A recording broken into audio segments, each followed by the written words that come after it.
Sign the divorce papers, Elena, my sister Vivian sneered, sliding the documents across the mahogany table where my entire family sat in judgment. We've tolerated your embarrassment of a marriage long enough. Marcus is a disgrace to the Ashford name. I looked at my husband standing quietly in the corner, wearing his worn work jacket, and felt my wolf whimper. They had no idea who he really was, neither did I. The crystal chandelier above the dining table cast harsh light across my father's disapproving face. Alpha Vincent Ashford didn't need to raise his voice. His authority filled the room like a physical presence. Every member of the Silver Moon Pack who sat around that table knew better than to cross him. Elena, his voice was ice, this has gone on long enough. My mother wouldn't even look at me. She studied her wine glass like it held all the answers to her disappointment.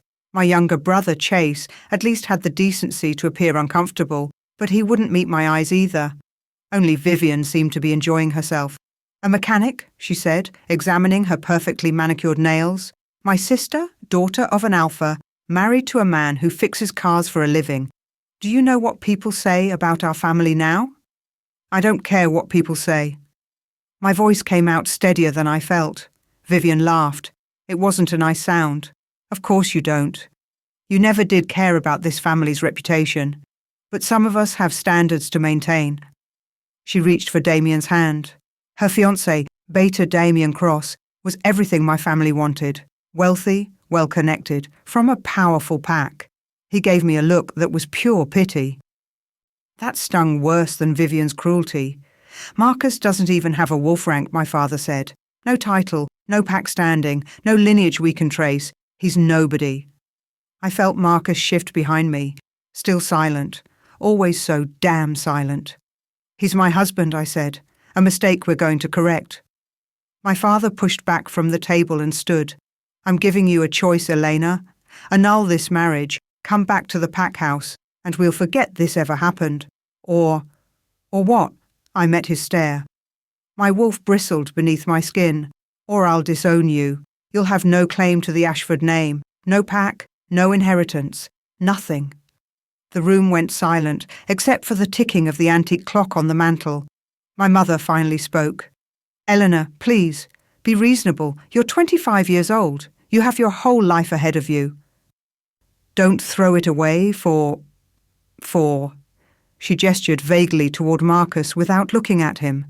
For someone you barely know, Vivian finished. You've been married, 6 months? And you dated for maybe 6 months before that? You don't even really know him. But I did know him. My wolf had known him the moment our eyes met. 1 year ago.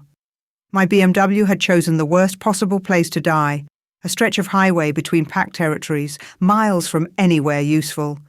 I'd pulled onto the shoulder, cursing my luck and my stupidity for not getting the warning light checked sooner. I was reaching for my phone when I heard the rumble of an engine.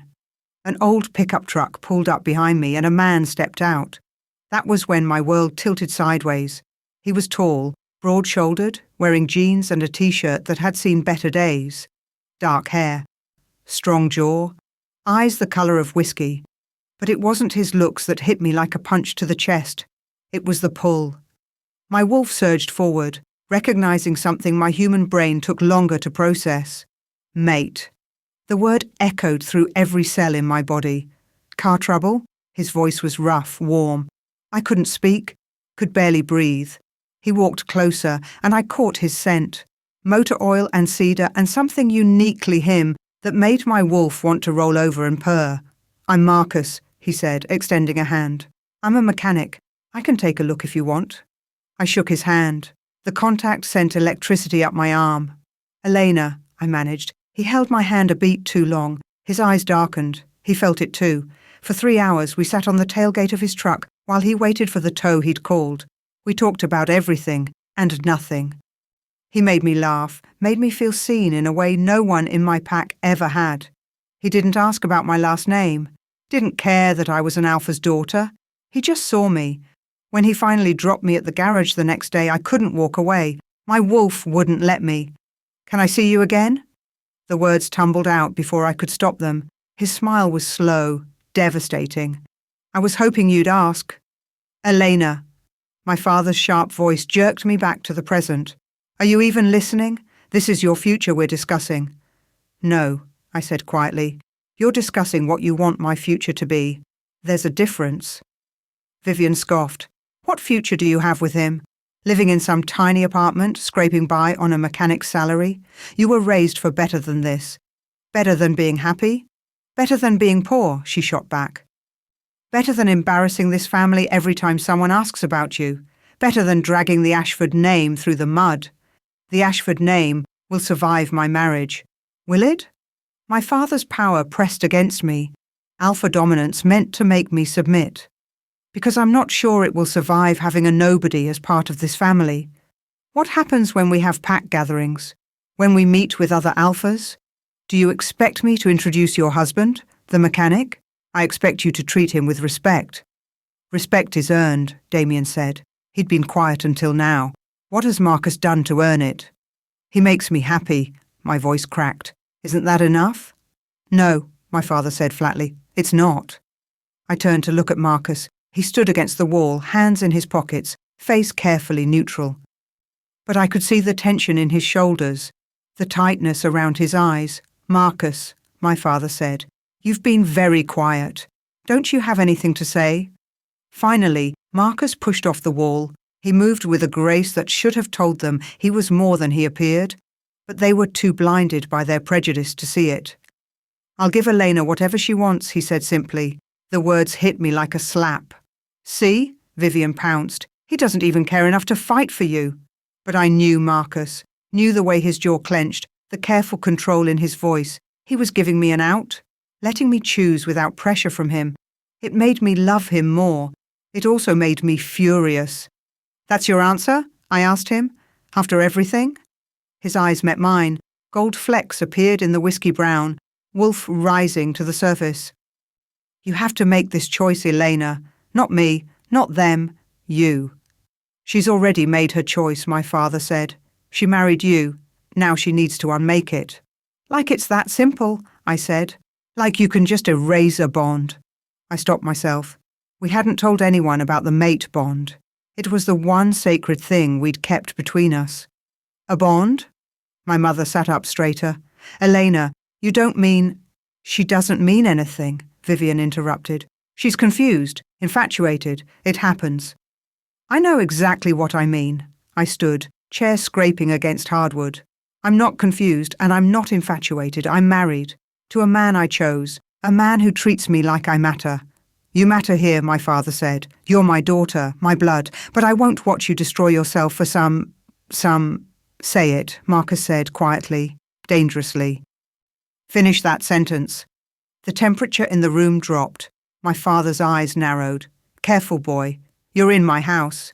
And Elena is my wife. Marcus's voice was still quiet, but something had shifted. Power radiated from him, subtle, controlled, but unmistakable. You can insult me all you want, I'll take it, but don't make her choose between us and you when you're not giving her a real choice. I'm giving her reality, my father said, something you clearly haven't. Reality? I laughed, and it sounded slightly unhinged even to my own ears. You want to talk about reality? The reality is that I love him, that my wolf chose him, that I'm happier in our tiny apartment than I ever was in this mansion. Puppy love, Vivian said dismissively. It'll fade. Vivian, shut up. I rounded on her. You don't know anything about love. You're marrying Damien because he's rich and connected and father approves. Don't lecture me about choices. Her face flushed red. How dare you? No, how dare you?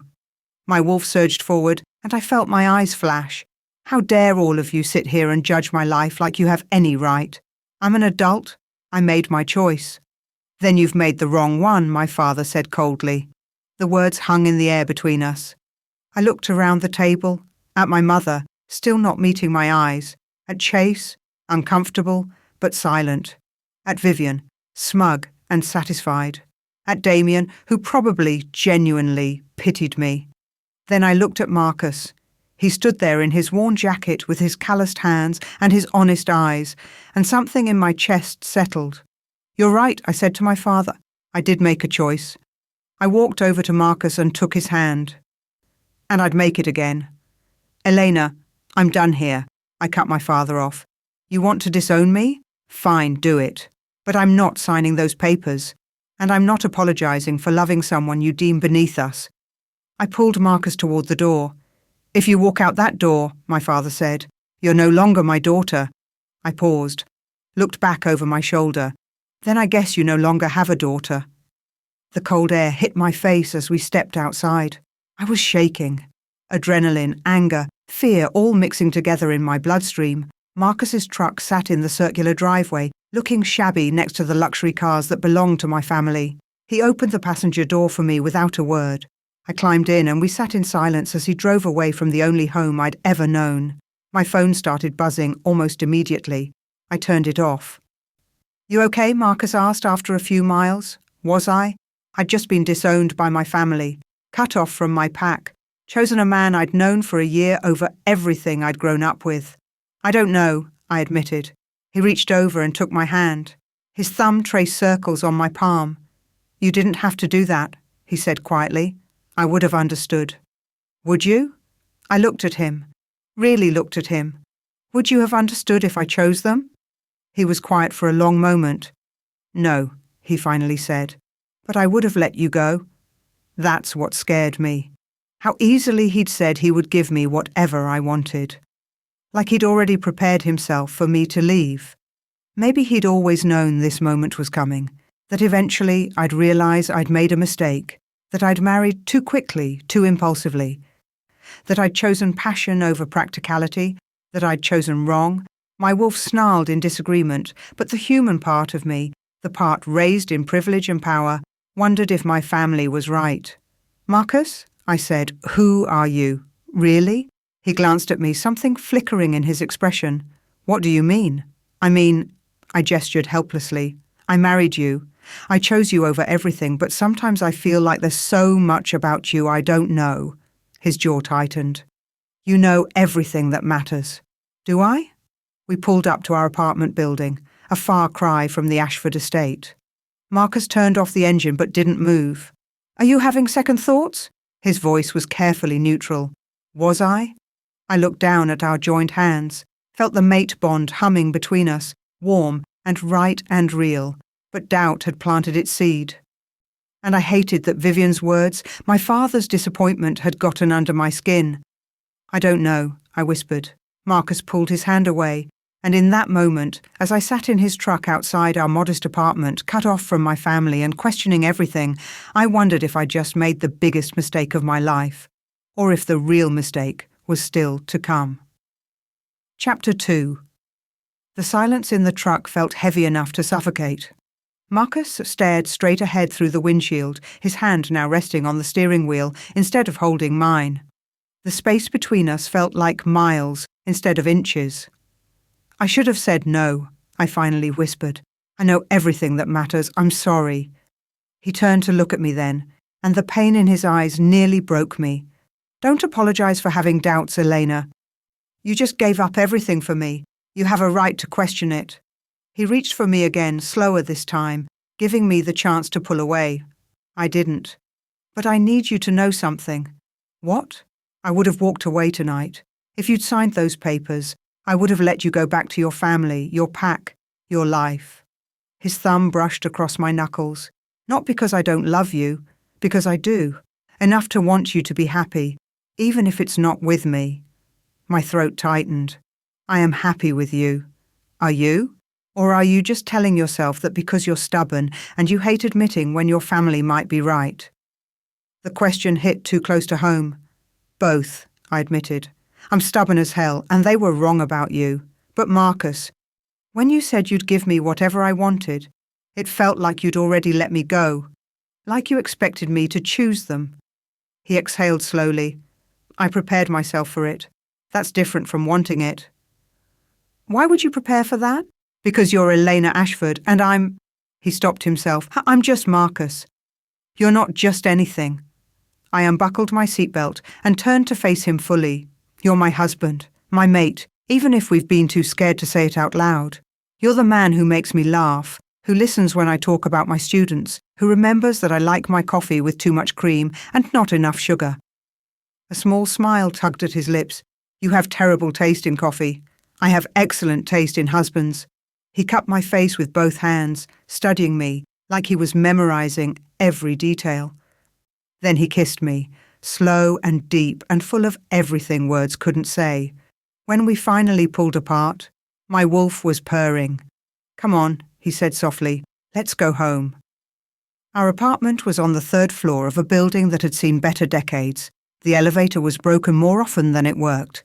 The hallway smelled faintly of old cooking and carpet cleaner, and our neighbours upstairs had a habit of arguing at 2 a.m. It was nothing like the Ashford estate. But when Marcus unlocked the door and we stepped inside, something in my chest eased. Because it was ours. The furniture was second-hand. The kitchen was barely big enough for one person, let alone two, and the bedroom was so small our bed nearly touched all 4 walls. But we'd picked out everything together, painted the walls ourselves. Hung curtains that actually matched. Marcus locked the door behind us and leaned against it, watching me kick off my heels. "I hate those shoes," I muttered, rubbing my aching feet. "You look beautiful in them." I look like I'm trying too hard to impress people who will never be impressed. I tossed them toward the closet. One hit the wall. "I should have worn jeans." "Your father would have had a stroke." "Good." Marcus's laugh was quiet but genuine. He pushed off the door and moved behind me, his hands settling on my shoulders. His thumbs worked at the knots of tension at the base of my neck. "You were magnificent tonight," he said quietly. Standing up to them like that. Choosing what you wanted instead of what they expected. I was terrified. "I know. You were still magnificent." I leaned back against his chest, letting his warmth seep into me. His arms wrapped around my waist, and we stood there in our tiny living room that smelled like the lavender candles I loved and the motor oil that never quite washed out of his clothes. "Are you really okay with this?" I asked, "with being cut off from everything I had?" "I'm okay with anything as long as I have you." He pressed a kiss to the top of my head. "But Elena, if you ever want to try to fix things with your family..." "I don't. You might, someday, and if you do, I won't stop you." I turned in his arms to face him. "What if they make me choose again?" "Then you choose what's right for you, even if it's not me. It will always be you." I kissed him to prove it, pouring a year's worth of love and 6 months of marriage into it. His hand slid into my hair, tilting my head to deepen the kiss. We barely made it to the bedroom. The next morning I woke to an empty bed and the smell of burned toast. I smiled despite myself. Marcus could rebuild an engine blindfolded, but he couldn't make breakfast to save his life. I pulled on his t-shirt from the floor and padded into the kitchen. He stood at the stove, scowling at the smoking toaster. "I'm calling it a mechanical failure," he said without turning around. "It's toast. You put it in, you push the lever down, you wait." I did wait. It betrayed me. I wrapped my arms around him from behind, breathing in his scent. "Order takeout. I'll love you anyway." His phone buzzed on the counter. He tensed slightly, then relaxed when he saw the screen. "Shop emergency," he said, already moving away from me. "I need to take this." He walked into the bedroom and closed the door. It wasn't the first time. Over the past few weeks, the mysterious phone calls had become more frequent. Marcus would step outside, lower his voice, speak in clipped sentences I couldn't quite hear. When I asked about it, he'd say it was work, a difficult client, supply chain issues, always reasonable explanations. But my wolf didn't like it. I poured myself coffee and tried to ignore the uneasy feeling in my gut. Marcus was allowed to have private conversations. I was being paranoid, letting my family's accusations get into my head. He emerged 10 minutes later looking distracted. "Everything okay?" I asked. "Fine. Just a part shipment that got delayed." He kissed my forehead. "I need to head into the shop early. You teaching today? Second graders wait for no woman. Tell them Mr. Gray says hello. They'll want to know when you're coming back to teach them about engines." "Next week, maybe," but he said it absently, already pulling on his jacket. He was out the door before I could ask what was really wrong. Riverside Elementary was a 15-minute bus ride from our apartment. I could have driven. Marcus had fixed up an old Honda for me. But I liked the routine of the commute. It gave me time to mentally prepare for 25 energetic 7-year-olds. Today, I needed all the mental preparation I could get. The moment I walked into the teacher's lounge, the conversation died. Sarah Chen, who'd been friendly enough last month, suddenly became very interested in her yogurt. Tom Bradford actually turned his back to me. Only Margaret, the 60-year-old veteran teacher who'd seen everything, met my eyes. "Morning." "Elena," she said pointedly. "Morning." I poured coffee and felt the weight of their stares. Someone had talked. Someone always talked. "I heard your family disowned you," Sarah said quietly as I passed. Not cruel exactly, just pitying. "You heard correctly? Over your husband? Over my choice?" Tom scoffed. "Some choice. Trading the Ashford fortune for a mechanic's salary." My wolf bristled. "Trading my family's approval for my own happiness, actually." "Is it worth it?" Sarah asked. She sounded genuinely curious. I thought about Marcus's arms around me last night, the way he looked at me like I hung the moon, the life we were building together, small and imperfect, and ours. "Yes," I said firmly, "it is." But as I walked to my classroom, I felt their eyes following me, judging me. Wondering how long it would take before I realized my mistake. My students, at least, didn't care about pack politics or family drama. "Mrs. Gray, Mrs. Gray." Tommy raised his hand so hard he nearly fell out of his chair. "Can we do science today? Can we make volcanoes?" "We made volcanoes last week, Tommy." "Can we make them again?" I laughed, despite my mood. "How about we read about volcanoes instead?" The collective groan was impressive. Teaching had been my rebellion long before Marcus. My father wanted me to work in pack administration, to use my position to forge alliances and manage pack business. Instead, I'd gotten my education degree and taken a job at a human school. The Ashford family had been horrified. A teacher? How common, how beneath us. But I loved it, loved the kids, the chaos, the feeling of making a difference in small, everyday ways. Even if my co-workers now looked at me like I'd grown a second head. My phone buzzed during lunch, a text from an unknown number. "The Wednesday pack gathering has been moved to Friday. Dress code, formal." Vivian. I stared at the message. The Wednesday gatherings were a silver moon tradition. Informal get-togethers for pack members to socialise, network, make connections. I'd been to dozens of them. This was the first time I'd needed a formal invitation. The first time Vivian had bothered to text me instead of just assuming I'd show up. I typed back, "I'll be there." Her response was immediate. "Actually, this one is family only. My mistake." The dismissal stung more than it should have. I wasn't family anymore. Not really. I'd made my choice, and this was the consequence. I deleted the message and tried to focus on my sandwich. My phone buzzed again. This time, a group text. "Kelly's engagement party, Saturday at 8 p.m. Hope to see everyone there." Kelly had been my friend since childhood. We'd grown up together, shifted together, gotten into trouble together. I'd been expecting an invitation to her engagement party for weeks. The responses started rolling in. "Wouldn't miss it. Congratulations, Kelly. Can't wait." I waited for the address, the details, anything. Nothing came. 20 minutes later, I checked Kelly's social media. The party details were posted publicly. The venue was the Ashford estate. Of course it was. I texted Kelly directly, "Congratulations on your engagement. I'd love to celebrate with you." 3 dots appeared, then disappeared, then appeared again. Finally, "Thanks, Elena." It's a small family gathering, probably not your scene anymore. Not my scene.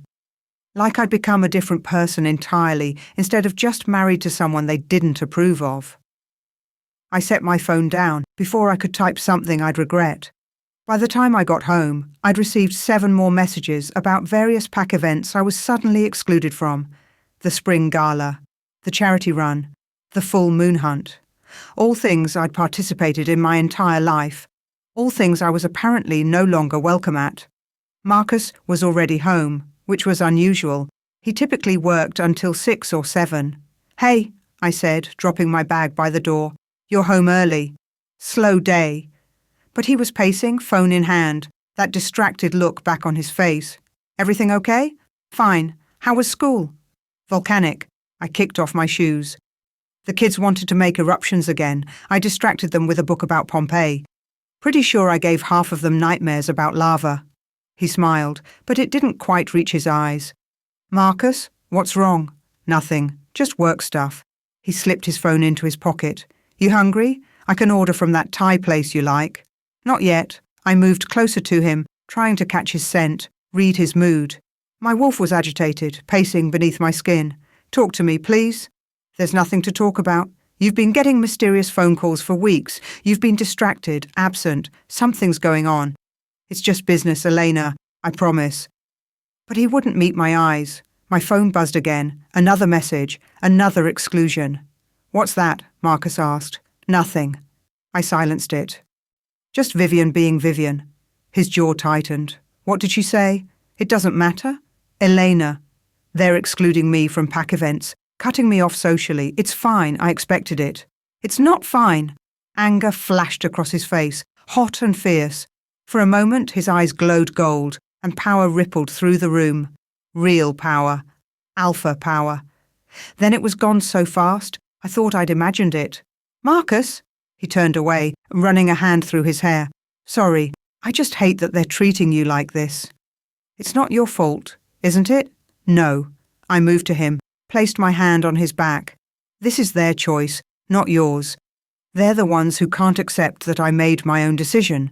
He turned to face me, and the look in his eyes was complicated. Guilty. Conflicted. What if I told you they weren't entirely wrong, he said quietly. My heart stuttered. What do you mean? I mean, he stopped, shook his head. Never mind. Forget I said anything. Marcus, I got you something. He walked to the bedroom and returned with a small velvet box. I stared at it. What is this? Open it. Inside was a necklace that stole my breath. An antique piece, clearly old, clearly expensive. A silver chain held a pendant of a wolf mid-howl, encircled by intricate knotwork. Sapphires formed the wolf's eyes, and the craftsmanship was exquisite. Marcus, this is... I couldn't even finish the sentence. Where did you get this? It's a family heirloom. Your family? Yes. I looked up at him. Mechanics don't usually have family heirlooms worth thousands of dollars. I'm not exactly a typical mechanic. Clearly. I studied the necklace, then him. What aren't you telling me? He took the necklace from the box and moved behind me, fastening it around my neck. His fingers lingered on my skin. I own the shop, he said quietly. I'm not just a mechanic. I'm the owner. I turned to face him. Why didn't you tell me that before? Because it wouldn't have changed anything. Your family still would have looked down on me. I still would have been beneath your station. But at least it would have been the truth. It is the truth. Just not all of it. There it was. The admission that there was more. Something deeper. Marcus, who are you? It was the second time I'd asked him that question. Really? I'm your husband. That's all that matters. It's not, though, is it? I touched the necklace. This is worth a fortune. You own a business. You have power that flashes through sometimes when you're angry. My wolf knows you're more than you're pretending to be. Elena, please. No more half-truths. I gave up everything for you. The least you can do is be honest with me. He looked torn. Whatever secret he was keeping, it was eating at him. Before he could answer, there was a knock at the door. Marcus's entire demeanour changed. He went rigid, alert, dangerous in a way I'd never seen before. Stay here, he said. Marcus, please. He moved to the door with a predator's grace. Through the peephole first, then he tensed even more. When he opened the door, a man stood there, tall, broad-shouldered, with the bearing of a warrior. He wore an expensive suit that screamed money and power. We need to talk, the man said. His eyes flicked to me, then back to Marcus. It's urgent. Not here. Marcus stepped into the hallway, pulling the door mostly closed behind him. But I moved closer, my wolf's curiosity overriding my human caution. Your Majesty, the man said, voice low but not low enough. The council is getting impatient. You can't keep hiding. Riker.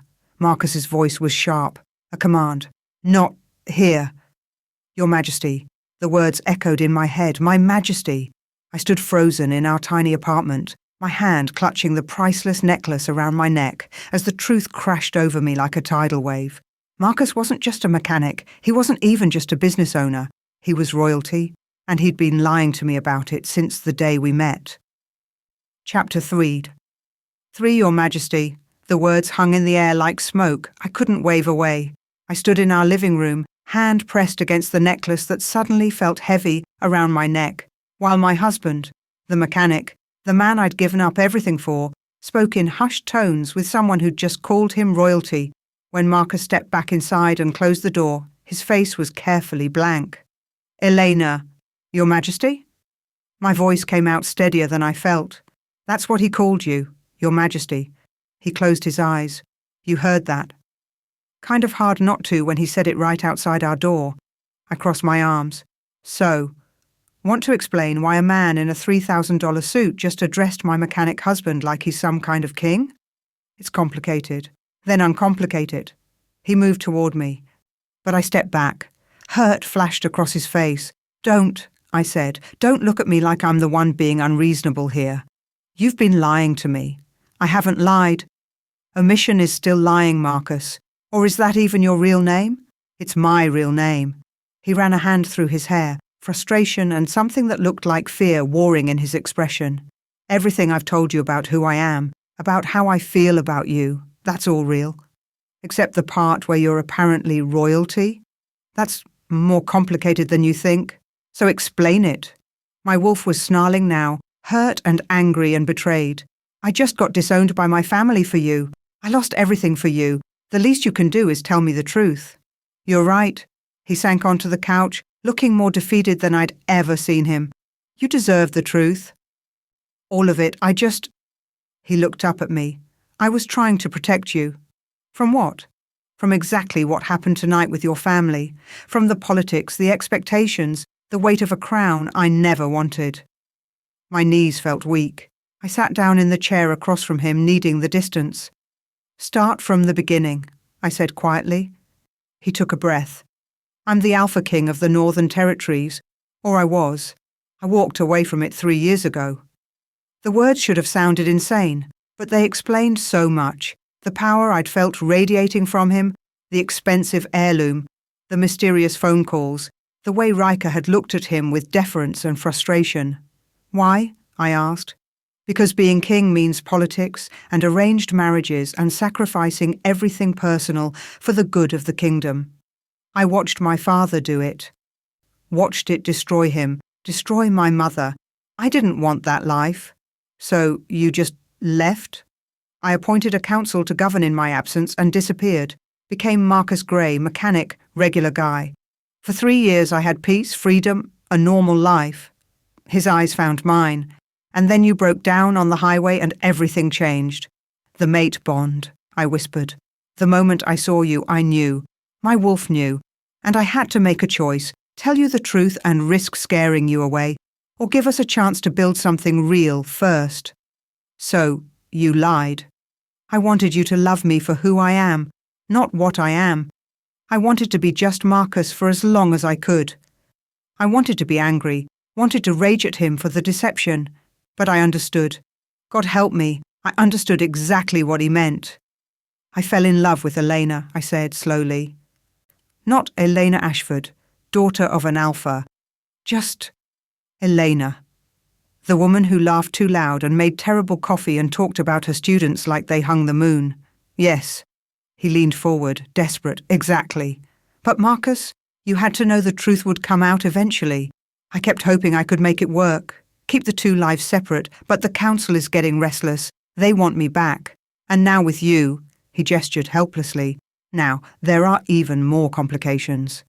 Because I'm not exactly queen material. Because you're my mate, and that changes everything. Before I could respond, both our phones buzzed simultaneously. I grabbed mine, frowning at the emergency alert. Pack emergency. All Silver Moon members report to the main house immediately. Alpha's orders. What the hell? I looked at Marcus.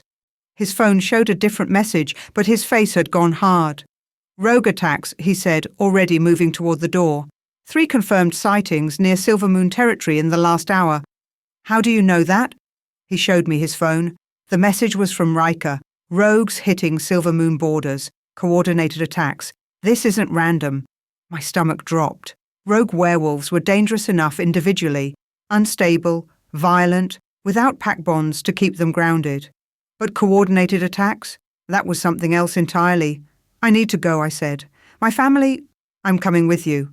Marcus, you're not technically a pack member. My father won't... I don't care what your father will or won't do. You're not going into a dangerous situation without me. The dominance in his voice made my wolf want to roll over. This was the king talking, not the mechanic. Fine, I said, but try not to reveal your secret identity while we're there. His smile was grim. No promises. The Ashford estate was controlled chaos when we arrived. Cars lined the circular driveway, pack members hurrying toward the main house. I could feel the tension in the air, sharp and electric. My father stood on the front steps, radiating alpha authority. Vivian was beside him, looking pale but composed. Damien stood on his other side, dressed like he was ready for war in tactical gear that probably cost more than our rent. Elena. My father's eyes flicked to Marcus, hardened, but he didn't send us away. Inside, now. The great room had been converted into a command center. Maps covered the dining table, pack members clustered in groups, and the scent of fear and adrenaline was thick. Listen up, my father called, and the room fell silent. We have a situation. Multiple rogue attacks on our territory borders, 4 confirmed sightings, 2 injuries, 1 death. The room erupted in worried mutters. Who? Someone called out. James Morrison. He was patrolling the eastern perimeter when a pack of rogues ambushed him. My heart sank. I knew James. He had a wife, 2 kids. We need to organize defense patrols, my father continued. Secure our borders, protect our people. I want volunteers for... I'll lead the defense efforts. Damien stepped forward, and I felt Marcus tense beside me. I have military training, Damien said, projecting confidence and competence. I can organize patrol schedules, secure our weakest points, coordinate response teams. My father nodded. Good. I want. With all due respect, Alpha, a voice called from the back, we should also consider why this is happening now. Rogue attacks are usually random. This feels coordinated. Marcus. Every eye in the room turned to him. Who asked for your opinion? Vivian snapped. You're not even pack. He's my husband, I said. He has a right to speak. He has no rights here, my father said coldly. But there was something in his eyes. Calculation. Although the point is valid, Marcus, you have thoughts on tactical defense? I watched my husband step forward, and it was like watching a different person emerge. His posture changed, his voice deepened, authority rolling off him in waves. Coordinated rogue attacks suggest leadership. Someone's organizing them, which means this isn't about territory or hunting rights. This is strategic. He moved to the map on the table. Your eastern border is heavily forested, minimal visibility. If I wanted to destabilize a pack, that's where I'd hit first. Draw your forces there, then strike somewhere else. The room was silent. Even my father looked impressed. You have military experience? Damien asked. His tone was friendly, but there was something sharp underneath. Some, Marcus said carefully. Strange for a mechanic. I'm a man of many talents. Damien smiled, but it didn't reach his eyes. Apparently, though I wonder what other secrets you're keeping. The tension ratcheted up. I felt Marcus's power building, carefully controlled but unmistakable to anyone paying attention. We don't have time for pissing contests, my father said sharply. Damien, organize defense patrols. Marcus, he paused, clearly hating what he was about to say. You'll consult on tactical planning. Elena, you're with the evacuation team, getting families to safe houses. I want to patrol, I said. Absolutely not. I'm a member of this pack. You're my daughter, and I won't risk you. His tone left no room for argument. Evacuation team. Now. I wanted to fight him, but Marcus touched my arm lightly, a reminder that we were here on sufferance. Fine, I bit out. The meeting dissolved into organized chaos. Pack members scattered to their assignments, the great room buzzing with activity. I was getting details from Margaret Chen, the pack's evacuation coordinator, when I felt someone watching me. Damien stood across the room, his eyes locked on me with an intensity that made my skin crawl. When our eyes met, he smiled. I looked away quickly, focusing on Margaret's instructions about which families to prioritize. And the safe house locations are here, Margaret was saying, pointing to a list. Elena, are you listening? Yes, sorry, just distracted. Understandable. This is scary for all of us. She squeezed my arm. We'll get through this? I nodded, but my wolf was agitated. Something felt wrong. Not just the rogue attacks, something closer, more personal. I scanned the room for Marcus. He was at the map table with my father and several senior pack members, pointing out defensive positions. Even from across the room, I could see he'd slipped fully into tactical mode. This wasn't the gentle mechanic who made me breakfast. This was a leader, a strategist, a king. Elena, I turned to find Damien beside me. Up close, his smile was all charm. But my wolf recoiled. Damien, shouldn't you be organising patrols? Already done. I'm very efficient. He leaned against the wall, too close to me. It's good to see you, even under these circumstances. Is it? Of course. I've missed you at pack gatherings. I wasn't aware I was missed. His expression shifted, something darker flickering beneath the surface.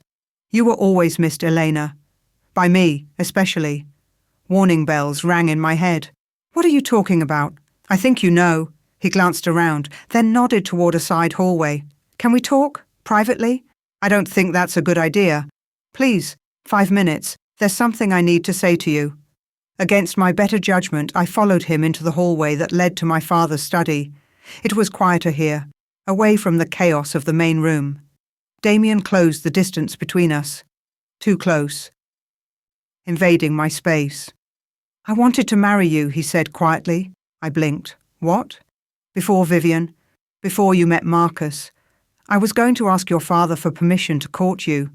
Damien. But you had to go and throw yourself away on trash. The word was venom. A mechanic. Someone so far beneath you it's embarrassing.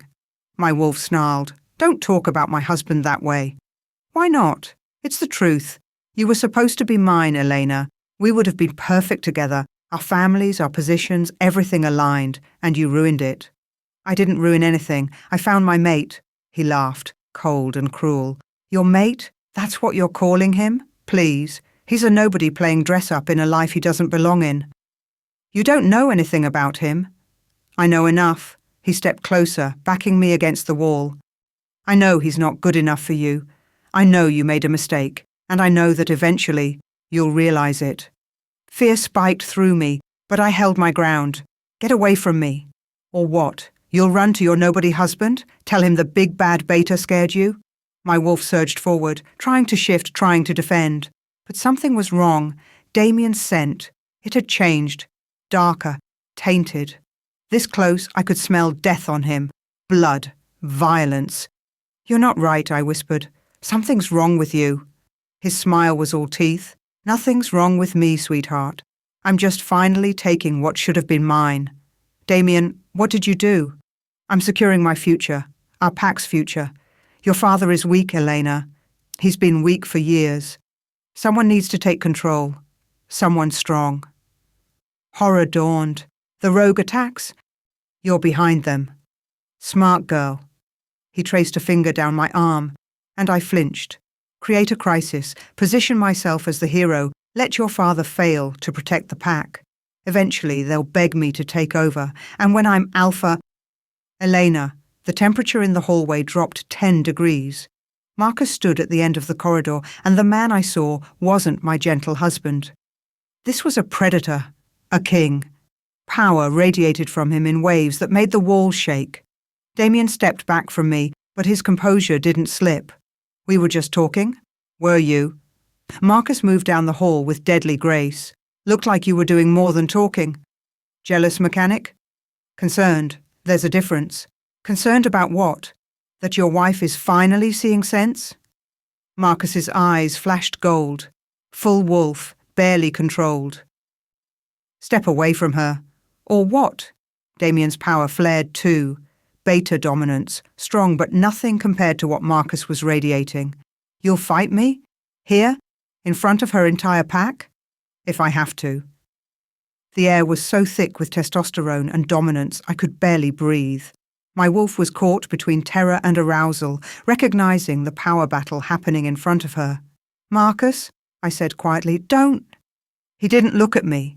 Didn't take his eyes off Damien. "Leave," Marcus said. "Now. This is my pack's territory. I don't take orders from you. You do from me." The command in Marcus's voice was absolute. Alpha King. Undeniable and overwhelming. Damien actually took a step back before catching himself. His eyes widened slightly, recognition flickering across his face. "What are you?" he breathed. "Someone you really don't want to fuck with." For a long moment, they stared at each other. Then Damien smiled, slow and dangerous. "Interesting," he said. "Very interesting. Seems like everyone has secrets, don't they?" He straightened his jacket. "This isn't over, not by a long shot." "It is for tonight." Damien looked at me, and the possessiveness in his gaze made my skin crawl. "We'll talk again, Elena. Soon." He walked away, but not before I saw the calculation in his eyes. He knew. Maybe not everything, but enough. The moment he was gone, Marcus was at my side, hands cupping my face, eyes searching. "Did he hurt you?" "No, just scared me."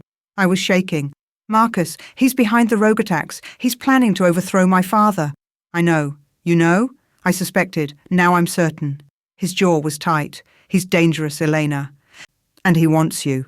He can't have me. I'm yours. He doesn't care about that. Men like him take what they want." "Then what do we do?" Marcus pulled me into his arms, and I felt his heart racing against my chest.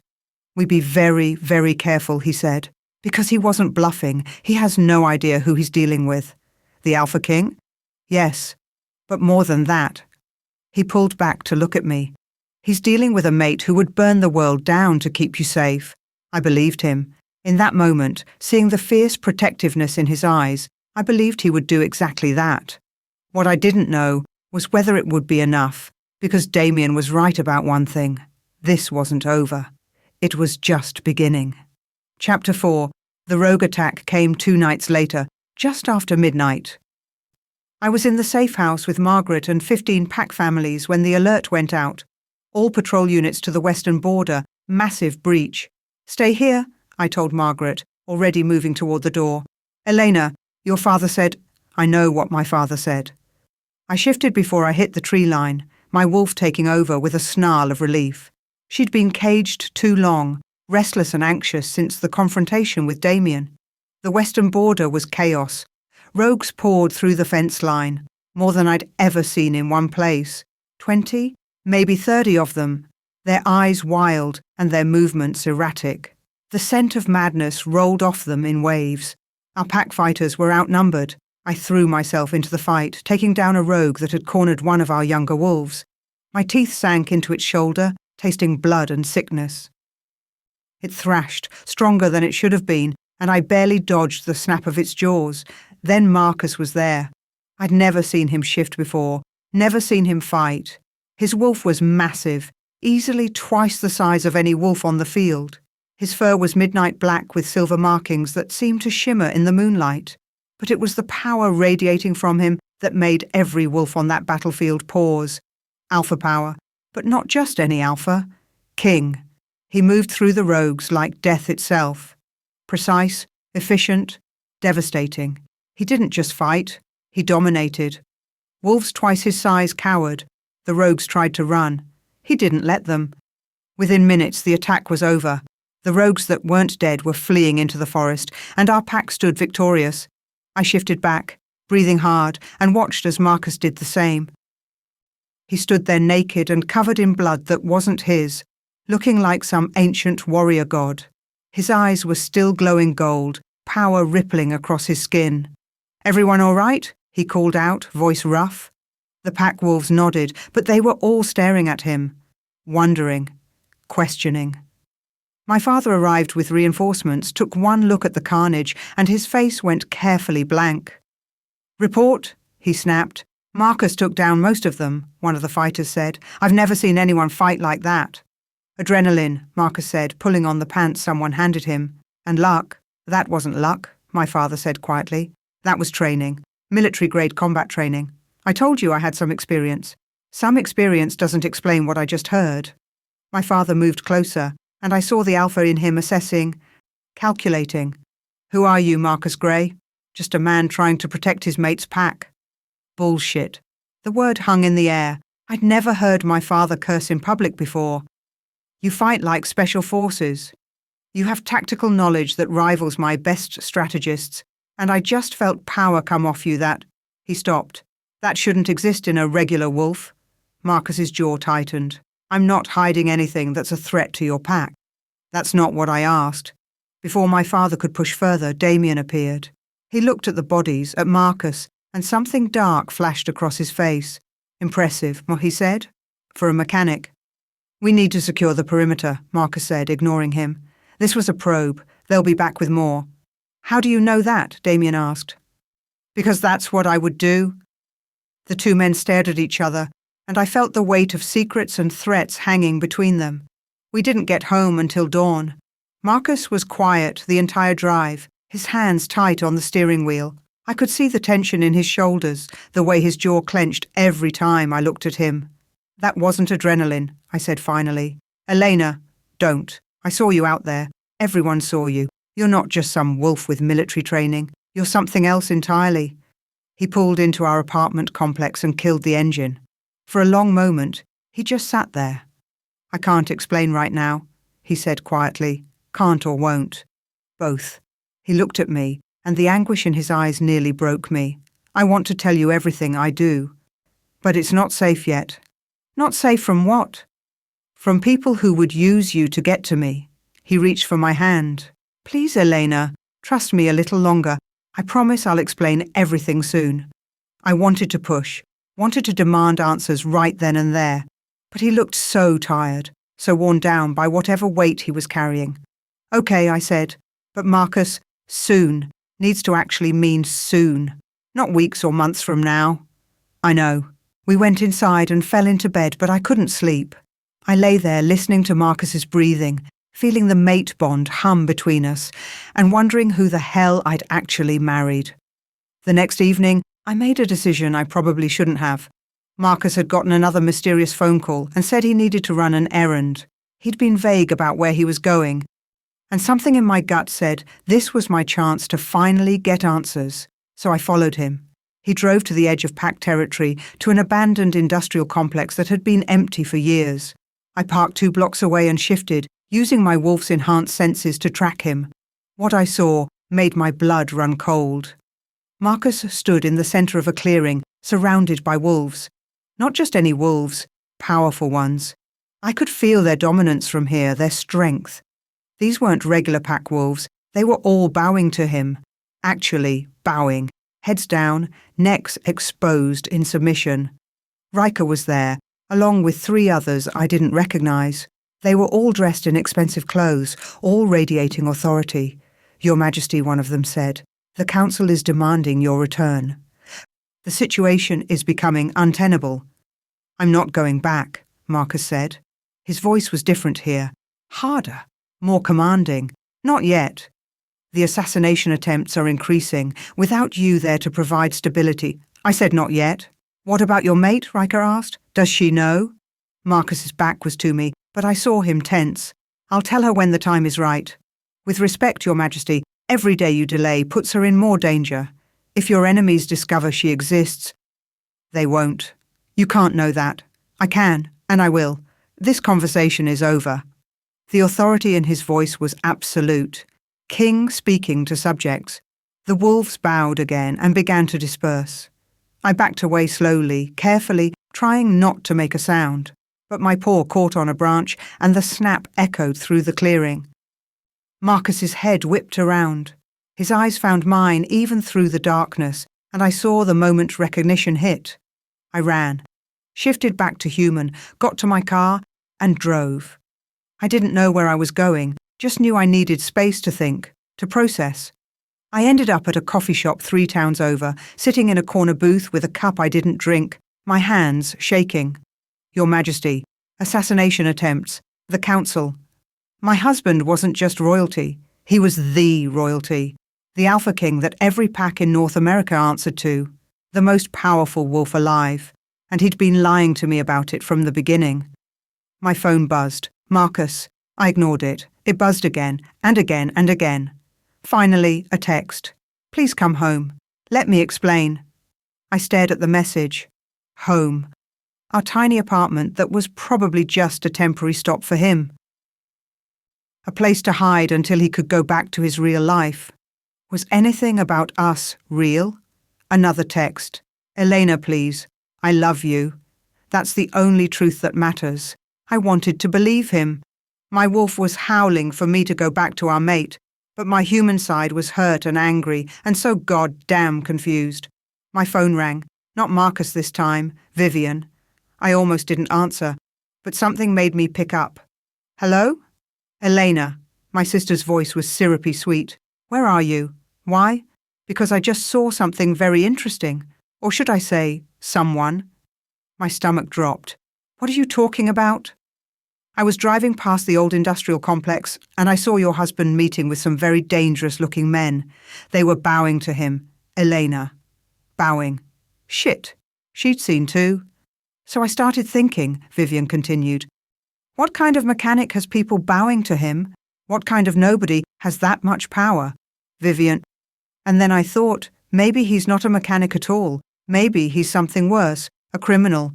Maybe involved in something illegal. That's not... I'm telling Father, he needs to know that the man you married might be dangerous, for your own protection, of course. The line went dead. I sat there, phone in hand, and wanted to scream. By the time I got home, my father had already called twice and left 3 voicemails. I didn't listen to them. Marcus was waiting in the apartment, pacing like a caged animal. The moment I walked in, he moved toward me. Elena.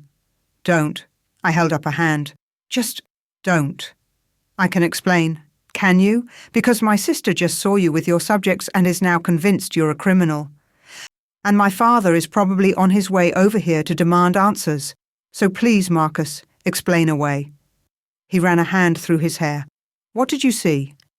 Wolves bowing to you, calling you your majesty, talking about assassination attempts and councils and danger. My voice cracked. Is any of this real? Our relationship, our marriage? Was it all just some game for you? No. He moved closer. God, no. Elena, what we have is the realest thing in my life. Then why lie? Why hide who you are? Because I wanted you to love me. Not my title, not my power, not what I could give you. Just me. That's the same excuse you gave before, and it's still bullshit. Tears were burning my eyes now. You didn't give me a choice, Marcus. You decided what I could and couldn't know. You decided I couldn't handle the truth. I was trying to protect you. From what? From being with you? Because that's what you've done. You've made me question everything about us. My phone rang again. My father. Answer it, Marcus said quietly. I did. Elena. My father's voice was hard. Come to the pack house. Now. Dad? That's not a request. It's an order.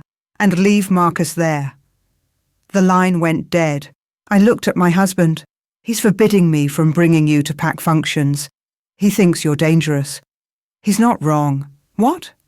Marcus leaned against the wall, looking defeated. I am dangerous. To you, to your pack, to anyone close to me. That's why I left my kingdom in the first place. I don't understand.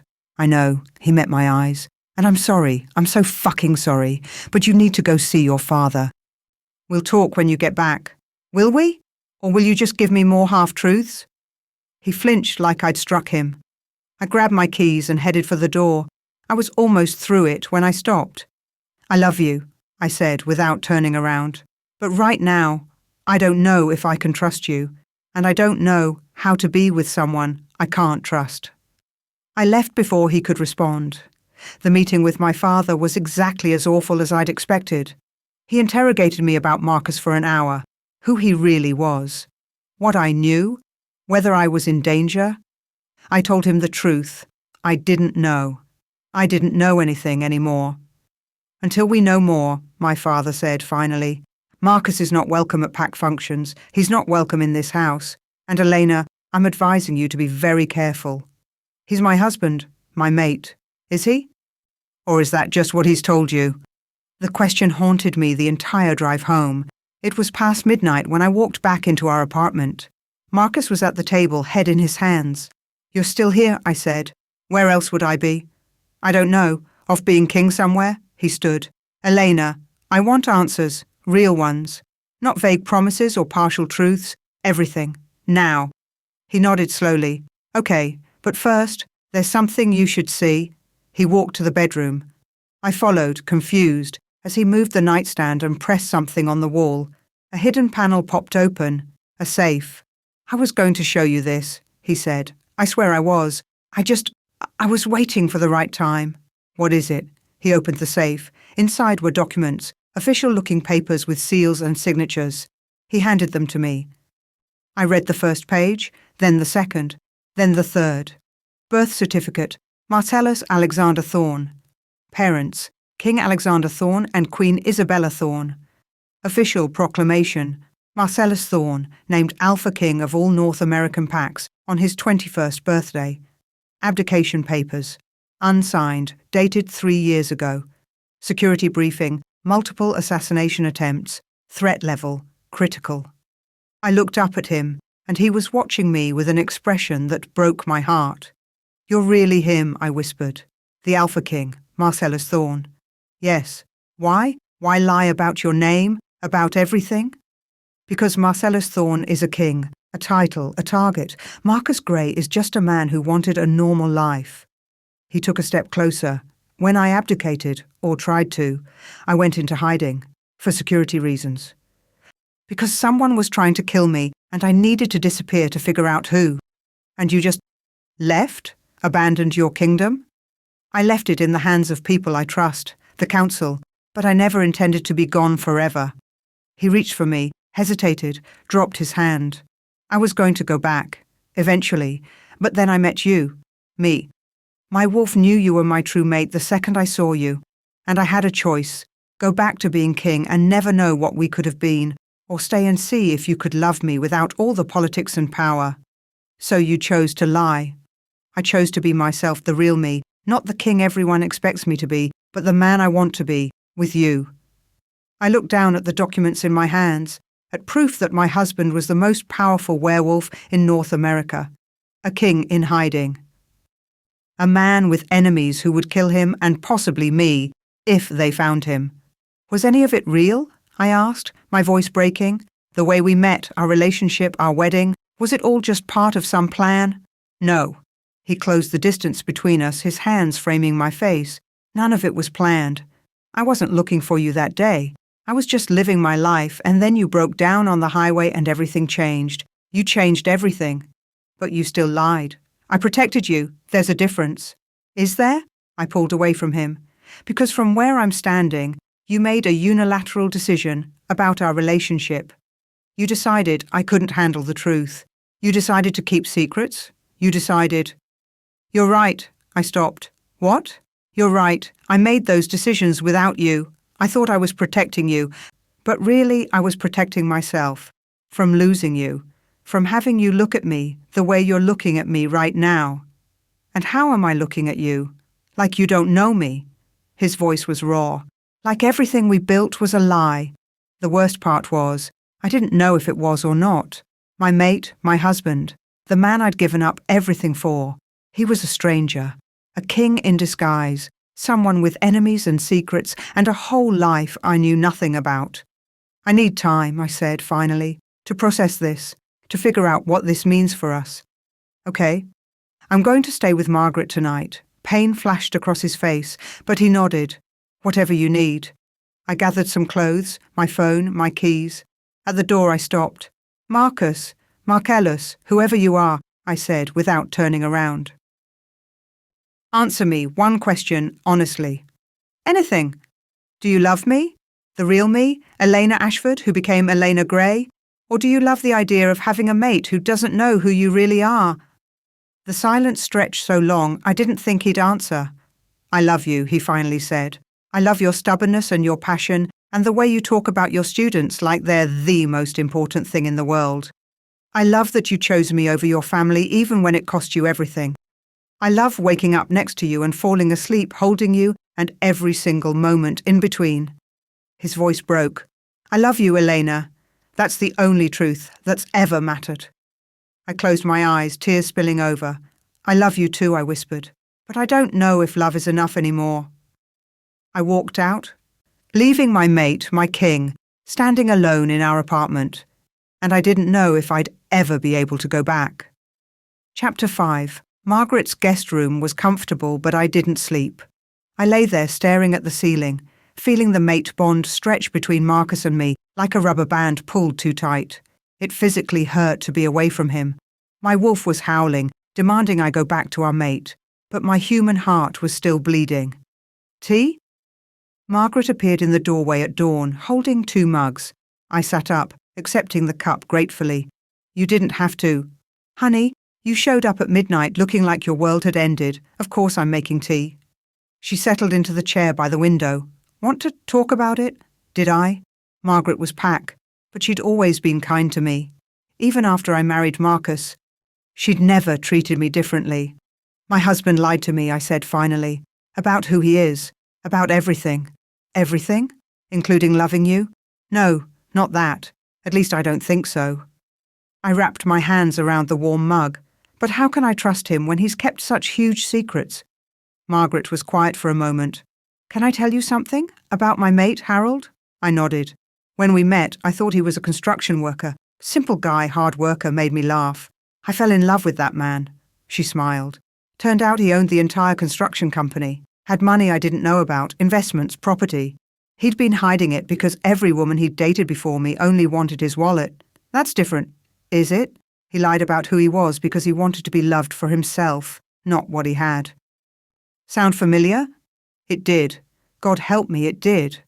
But he told you eventually, I asked, after I agreed to marry him, and I was furious, felt betrayed, lied to, manipulated. She took a sip of tea. Took me 3 days to realize the man I fell in love with was the same man whether he owned a company or just worked for one. The lie was about circumstances, not about who he was inside. What did you do? I forgave him, because the mate bond doesn't lie, Elena. Your wolf knows your mate's soul. Trust that. My wolf whimpered in agreement. But what if his secrets put me in danger?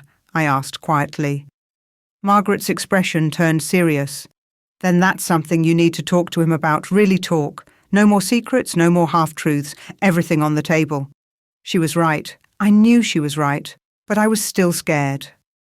I didn't go home right away. I went to school, taught my students, pretended everything was normal, but my phone buzzed constantly. Marcus, please come home. We need to talk. Marcus, I understand you're angry. You have every right to be. Marcus, I love you. That will never change. Marcus, Elena, please, let me explain everything. No more secrets. That last message made me pause. No more secrets. Could I believe that? My wolf made the decision for me. By the time the final bell rang, I was already heading to my car.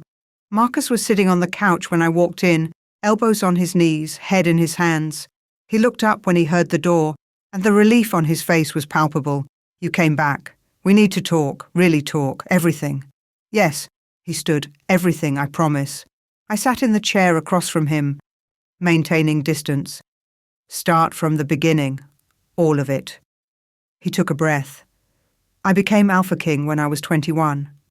My father died, and the crown passed to me whether I wanted it or not. For 4 years I did my duty, led the council, made alliances, enforced laws, and the whole time, everyone who came near me wanted something. Power, I said, power, access, influence. Women threw themselves at me, but I could see it in their eyes. They didn't want me. They wanted to be queen, to have status, control, wealth. His hands clenched. I had advisors who lied to my face, allies who plotted behind my back, and enemies who wanted me dead. The assassination attempts. 3 in 4 years.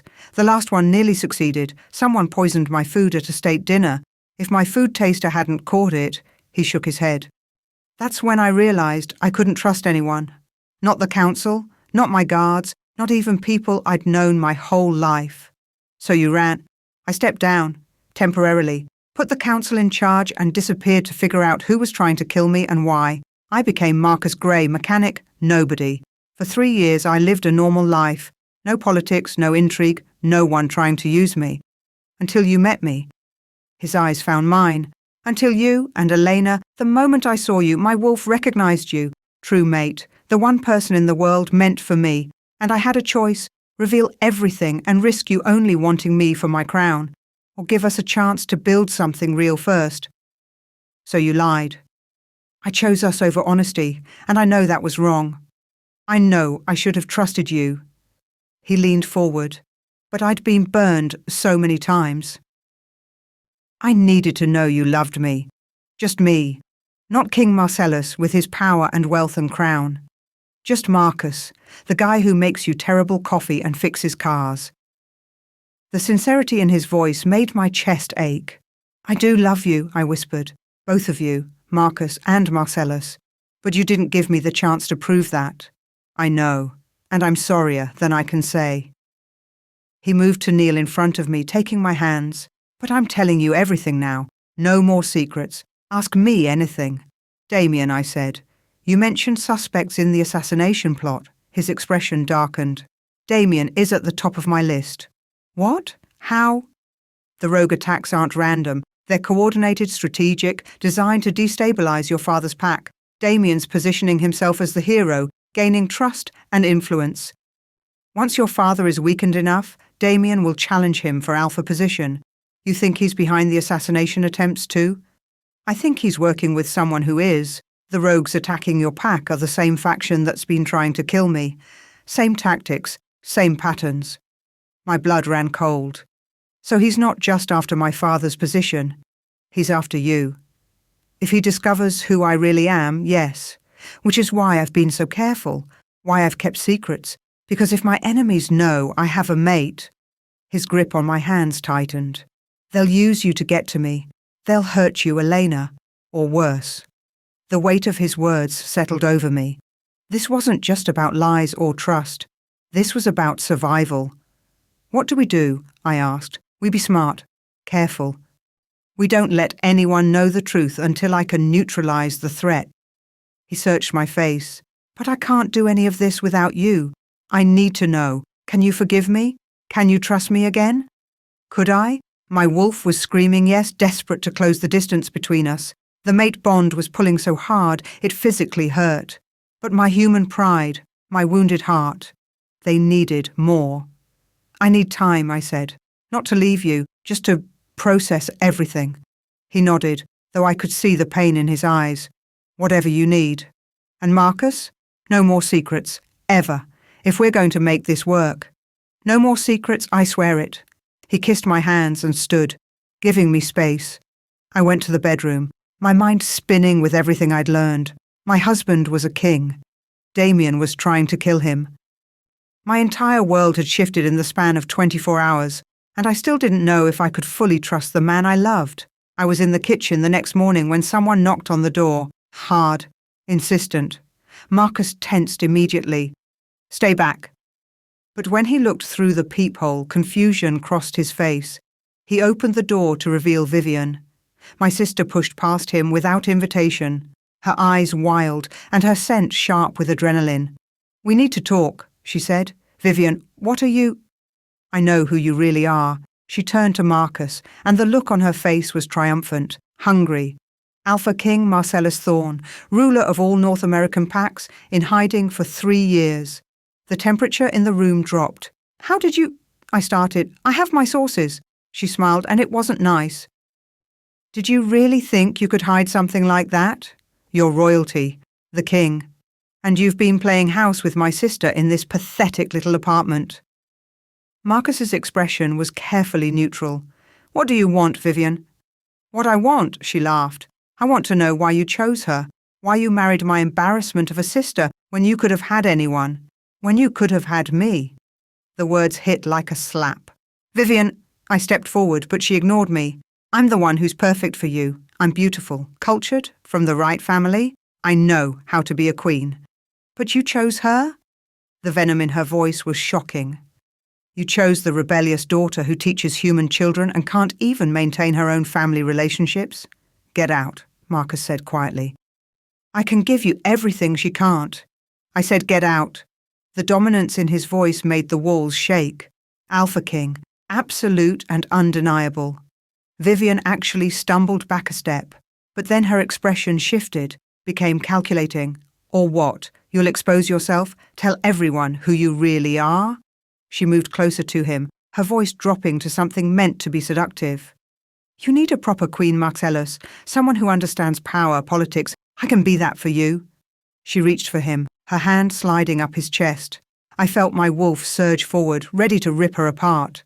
But Marcus caught her wrist, his grip firm but not painful. When he spoke, his voice was ice. I have a mate, a queen, the only woman I will ever want or need, and that's Eleanor. He pushed Vivian's hand away like it was contaminated. You're making a mistake? The only mistake I made was not seeing you for what you really are sooner. His eyes narrowed. You've been feeding information to Damien, haven't you? About Elena, about me, about pack security. Vivian's face went pale. You think I didn't notice? Marcus continued. The way he knew exactly when to find Elena alone. The timing of his questions about my background. You've been spying for him. I don't know what you're talking about. Don't lie. I can smell it on you. His scent. You've been with him recently. Very recently. The truth crashed over me like a wave. My sister, my own sister, had been working with Damien, had been betraying me, our pack, everything. Why? I whispered. Vivian looked at me, and for a moment I saw something like guilt flash across her face. But it was quickly replaced by defiance. Because you don't deserve what you have. You never did. You're weak, Elena. You always have been. Running off to teach human children, marrying beneath you, embarrassing our family. She straightened her shoulders. Damien promised me that when he becomes alpha, I'll be his Luna. True power, real status. Not this pathetic little life you've settled for. Does he know? Marcus asked. Does Damien know who I really am? Vivian hesitated. Answer me. Not yet, but he will soon. And when he does, he'll come for you. Him and his allies. And there's nothing you can do about it. Marcus moved so fast, I barely saw it. One moment Vivian was standing defiant, the next she was backed against the wall with an Alpha King's hand around her throat, not squeezing, just holding. Listen very carefully, Marcus said, his voice deadly calm. You will leave this apartment, you will tell Damien nothing, and if you or he make any move against Elena, against me, against anyone I care about, I will destroy you both. Do you understand? Vivian nodded, eyes wide with fear. Marcus released her. She stumbled toward the door, but stopped with her hand on the knob. You'll regret this, she said, both of you. Then she was gone. I stood frozen, my mind reeling. My sister, my own blood, working against me. Elena, Marcus was there, hands gentle on my shoulders. I'm sorry, I'm so sorry. She betrayed me. My voice sounded hollow, even to my own ears. She's been working with Damien this whole time. I know. Did you know? Before now?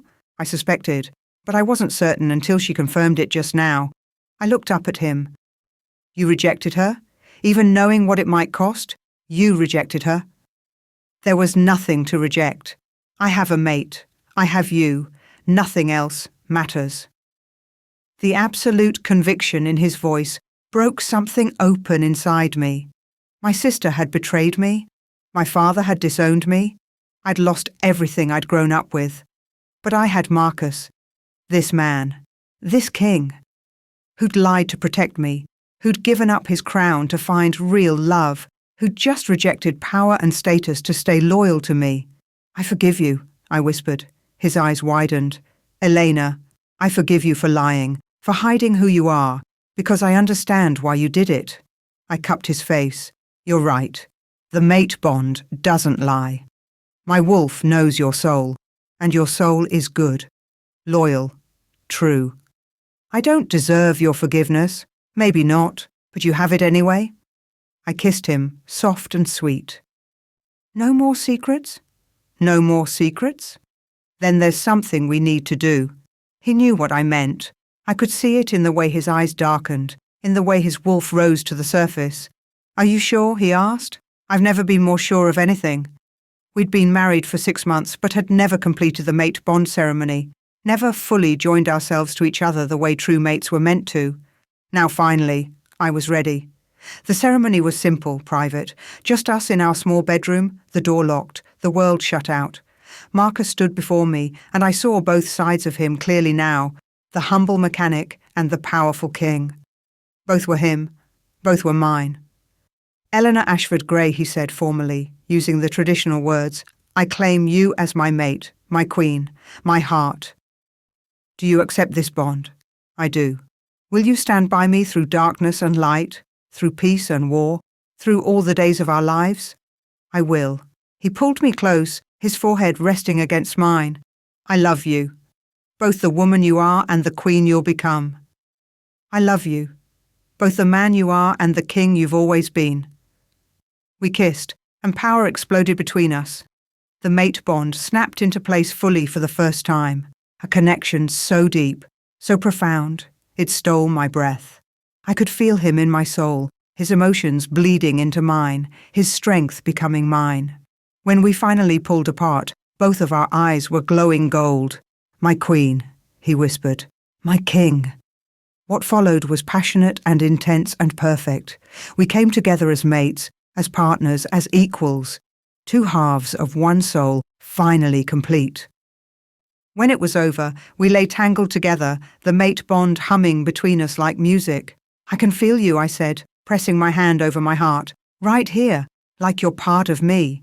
You are part of me, always have been. He kissed my temple. I'm sorry I waited so long to tell you the truth. I'm sorry I needed time to forgive you. You had every right. We lay there in comfortable silence, and for the first time since the night of the family dinner, I felt at peace. But peace never lasts. My phone buzzed on the nightstand, then Marcus's, then mine again. He reached for his first, and I watched his expression darken. What is it? Riker. Damien knows. Vivian told him. My blood ran cold. What do we do? Marcus's eyes were hard. We prepare for war. Across town. In a luxury penthouse, Damien stared at the information Vivian had given him, and slowly he smiled. Alpha King Marcellus Thorne. In hiding. Vulnerable. Mated to Elena Ashford. Perfect. He'd been planning a coup against Vincent Ashford, but this was so much better. If he could take down the Alpha King, he wouldn't just control one pack. He'd control them all. He picked up his phone and made a call. Gather the rogues, he said, all of them, and send word to our allies. I found our target. Who? The voice on the other end asked. The king himself, and I know exactly how to draw him out. He looked at the photo Vivian had included, Elena and Marcus leaving their apartment. Through his mate? Damien's smile widened. The game had just gotten so much more interesting. Chapter 6. Marcus was on the phone with Riker before dawn. I woke to his voice in the living room, low and commanding. Not Marcus the mechanic, Marcellus the king. I want the full Royal Guard mobilized within 24 hours. Everyone, no exceptions. I wrapped a blanket around myself and padded to the doorway. He stood at the window, phone pressed to his ear, his entire posture different. Regal. Powerful. Yes, I'm sure, it's time. He paused, listening. Send word to all Pack Alphas. We're making a formal announcement in 3 days. The Alpha King is returning. My stomach flipped. Understood. And Riker. Increase security around Elena immediately.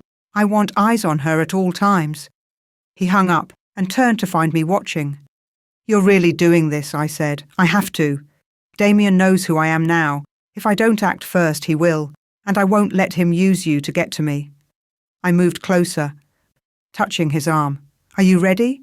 To go back to being king? No. His honesty surprised me. But I'm ready to protect you, to protect all the packs, and I can't do that from hiding. What does this mean for us? He pulled me into his arms. It means you're about to become a queen, the most powerful Luna in North America. It means your life is going to change in ways neither of us can fully prepare for. I don't know how to be a queen. You'll learn, and I'll be with you every step of the way. He kissed my forehead. But Elena, once we do this, there's no going back. The entire werewolf world will know who you are, who we are. You'll have responsibilities, obligations, people watching your every move. Sounds terrible. It is sometimes.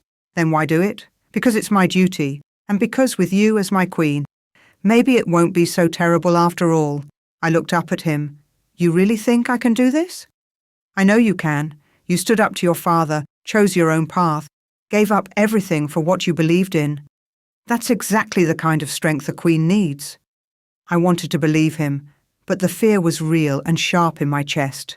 Within hours, our apartment was invaded. Not by enemies, by Marcus's people. Riker arrived with 3 other members of the Royal Guard, all of them massive and intimidating and completely deferential to Marcus. Your Majesty? They all bowed, and I had to suppress the urge to laugh at the absurdity of it happening in our tiny living room. Rise. Marcus gestured them up. This is my mate, Elena, your queen. They turned to me and bowed again. Your Majesty. Please don't call me that, I said. Elena is fine. It's not fine, Riker said gently. You're our queen. We'll treat you with the respect that title deserves. Marcus gave me an I told you so look. The next 3 days were a blur. Security teams swept the apartment. Communication specialists set up encrypted lines. Marcus's advisors began arriving from all over the country, each one looking more powerful and important than the last. And me, I was given a crash course in royal protocol. Stand straighter, the etiquette instructor said, a woman named Caroline who'd apparently been teaching royal manners for 40 years. Queens don't slouch. I'm not slouching, I'm relaxing. Queens don't relax. Not in public. I shot Marcus a desperate look. He was across the room in a meeting with his military advisors, but he caught my expression and smiled. No help there. Your wardrobe will need to be completely replaced, Caroline continued. We have designers coming tomorrow, and we'll need to work on your public speaking. Your walking... My walking is fine. Your walking is casual. We need regal. I wanted to scream. But the worst part wasn't the etiquette or the clothes or the security. It was the distance it was creating between Marcus and me. He was constantly in meetings, constantly strategizing, constantly being the king. And I was being molded into someone I didn't recognize. By the 3rd night, I was ready to snap. I can't do this, I told him when we finally got into bed. I'm not queen material. You are. I'm a 2nd-grade teacher who likes jeans and terrible coffee. I don't know how to be what they need me to be. He rolled over to face me. Do you love me? Of course. Then that's all the qualification you need. Everything else we'll figure out together. Promise? Promise. He kissed me, and for a moment, everything else fell away. Just us. Just the mate bond humming between us. But reality crashed back in when Riker knocked on the door at midnight. Your Majesty, we have a problem. The problem was my father. Word had spread through the pack grapevine about Marcus's true identity. By morning, every wolf in Silvermoon territory knew that Elena Ashford had married the Alpha King. My phone was flooded with messages. Kelly, OMG, is this true? You're married to the king?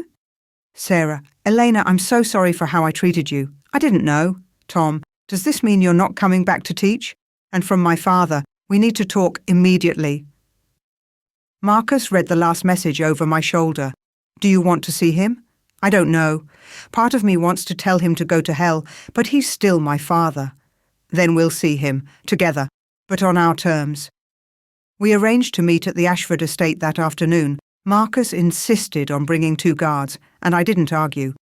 My father was waiting in his study, looking smaller somehow, diminished. The moment we entered, he stood and bowed, actually bowed. Your Majesty, he said to Marcus, I had no idea. If I had known, you would have treated me differently? Marcus's voice was ice. Because of a title? Yes. No. I mean, my father was actually stammering. I'd never seen him like this. I insulted you, disrespected you. I threatened to disown my own daughter for marrying you when you're... A king? Marcus sat in the chair across from my father's desk like it was a throne.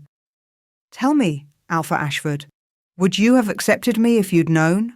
Or would you have tried to use Elena to gain political advantage? My father's silence was answer enough. That's what I thought. Marcus's dominance filled the room. You didn't see your daughter's happiness. You saw a mechanic who didn't meet your standards, and when she chose love over status, you disowned her. I was wrong. My father looked at me, and I saw real remorse in his eyes.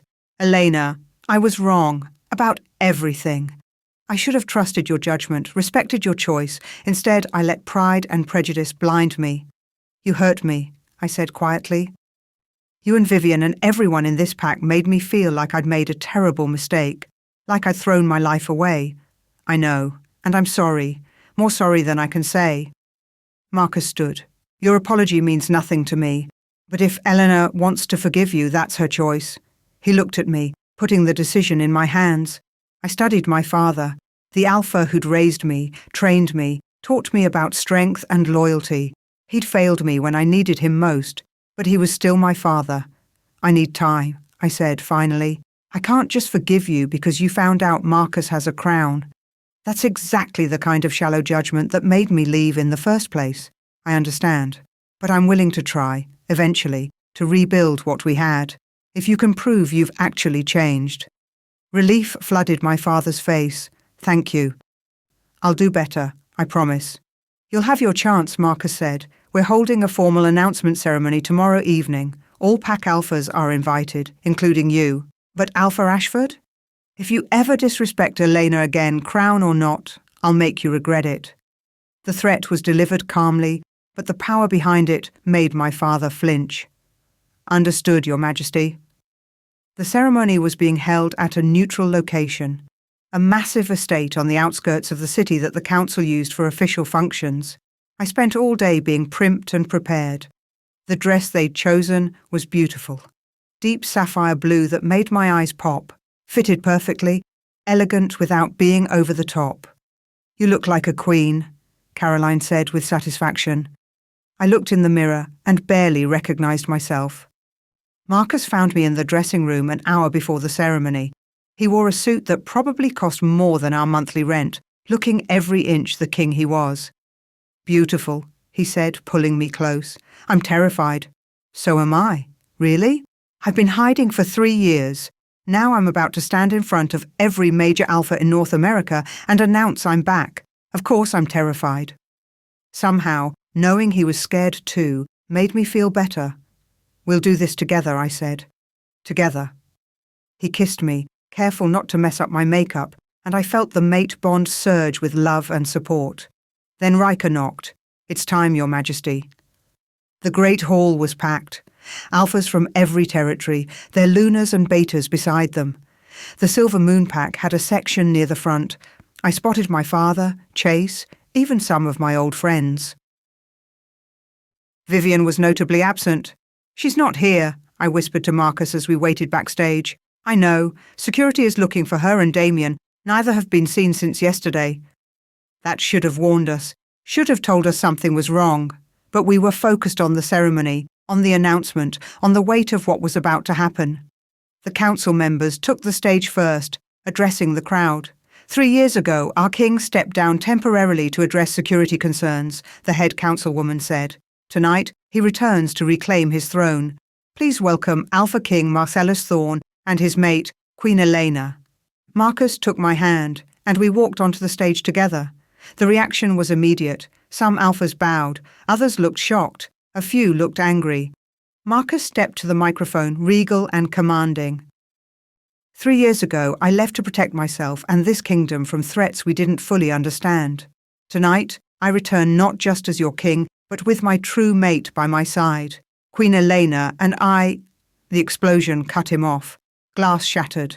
The far wall collapsed inward, and through the smoke and debris, rogues poured in like a tidal wave, screaming, chaos, wolves shifting everywhere. Elena, get down! Marcus shoved me behind him as the stage became a war zone, but I was already shifting, my wolf taking over on instinct. Around us, the Royal Guard formed a protective circle, their power and skill evident in every move. Then I saw him, Damien, walking through the carnage like he owned it.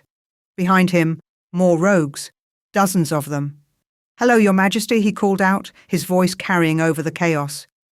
Surprise. Marcus's growl shook the building. This ends now. Oh, it's just beginning.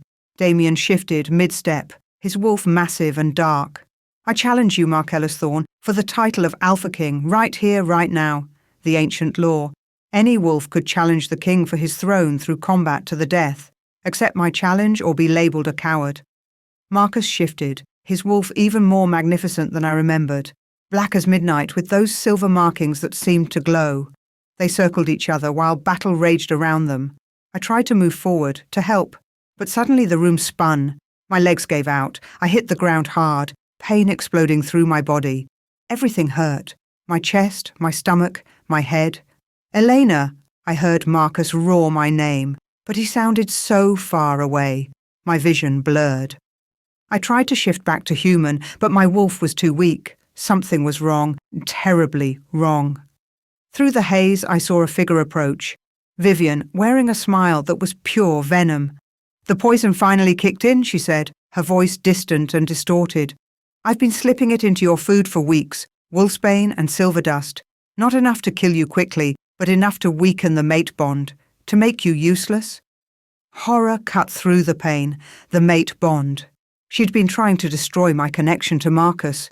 "When you die," Vivian continued, "the bond will break. Marcus will be vulnerable, damaged, easy to defeat." No. I tried to fight, to move, but my body wouldn't respond. And then Marcus felt it. Through the mate bond, he felt my pain, my fear, my life slipping away. His roar shook the foundations of the building. I'd never seen anything like what happened next. Marcus went feral. Pure rage and power exploded from him in waves. He turned on Damien with a savagery that was terrifying. This wasn't a duel anymore. This was an execution. Damien tried to fight back, but he was nothing compared to an enraged Alpha King. Marcus tore into him, brutal and efficient and absolutely merciless. Through my fading consciousness I heard howls. The Royal Guard arriving in force, dozens of them, the most elite warriors in the kingdom, pouring into the hall. The battle turned instantly. Rogues fled or died. Damien, already losing, never stood a chance. Marcus's jaws closed around Damien's throat, and with one violent shake, it was over. The would-be usurper fell and didn't get up. Then Marcus was at my side, shifting back to human, blood covering him. Elena, stay with me." "Poison," I managed to whisper. "Vivian. Wolfsbane. Get a healer," Marcus roared. "Now." Hands grabbed Vivian. I heard her screaming, fighting, but the Royal Guard had her. "You killed him," she shrieked. "You killed Damien. You were supposed to die. Both of you were supposed to die." "Your Majesty, we need to move her." A voice I didn't recognize. "The poison is spreading. We need to get her to the medical wing immediately." Marcus lifted me like I weighed nothing. "Hold on, Elena, please. Hold on." I wanted to tell him I loved him, wanted to say so many things, but the darkness was pulling at me, cold and heavy. The last thing I heard before everything went black was Marcus's voice, broken and desperate. "Don't leave me, please don't leave me." Then nothing. Chapter 7, I woke to whiteness. White walls, white ceiling, white sheets. For a moment, I thought I was dead, that the poison had won, and this was whatever came after. Then I felt it, the mate bond, stronger than ever, pulsing with life and power and desperate relief. "Elena." Marcus's voice rough and broken. I turned my head. He sat beside the bed looking like he'd aged 10 years. His clothes were still bloodstained, his hair dishevelled, dark circles under his eyes. "How long?" My voice came out as a rasp. 3 days. He took my hand, pressing it to his lips. 3 days where I thought I'd lost you. The poison is gone, purged from your system. He looked at me with an intensity that made my breath catch. "But Elena, the only way to save you was through the mate bond. Through my blood." I didn't understand. "What do you mean?" "Alpha King blood has healing properties, especially for mates. I had to give you my essence, my power, directly through our bond to counteract the wolfsbane and silver." "So you healed me?" "Yes, but there are side effects." Before I could ask what he meant, the door opened. A healer entered, an older woman with kind eyes and competent hands. "Your Majesty, you're awake. Excellent." She began checking my vitals, her movements practiced and sure. "How do you feel? Weak? Confused? Alive? All normal, considering what you've been through?" She made notes on a chart. "The poison should be completely out of your system now. But as His Majesty likely mentioned, there are changes. What kind of changes? She looked at Marcus, who nodded. When an Alpha King shares his essence with his mate to heal her, it doesn't just cure, it transforms. You now carry a portion of his power within you. You'll be stronger, faster, more dominant than before. Your wolf will be more powerful, and you'll have abilities that regular Lunars don't possess. I stared at her. I have Alpha King power? A portion of it, yes, shared through the mate bond. It's rare, but not unheard of in royal pairings. She smiled gently. You're not just a queen in title anymore, Your Majesty. You're a queen in power. After she left, I looked at Marcus. Why didn't you tell me this could happen? Because it didn't matter. You were dying. I would have given you anything, everything, to save you. He squeezed my hand. The power is just a side effect. All I cared about was keeping you alive. Vivian, I said suddenly, remembering. She poisoned me. She and Damien. Damien is dead. I killed him during the challenge. No remorse in his voice. Vivian is in custody, awaiting trial. Trial for what? Attempted murder of the Queen, treason, conspiracy to overthrow the throne, working with enemies of the crown.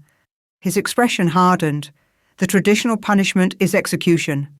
My stomach dropped. You're going to kill my sister? Not me? You? What? You're the wronged party, the Queen. The decision is yours. He studied my face. What happens to Vivian is your choice, Elena. Justice or mercy.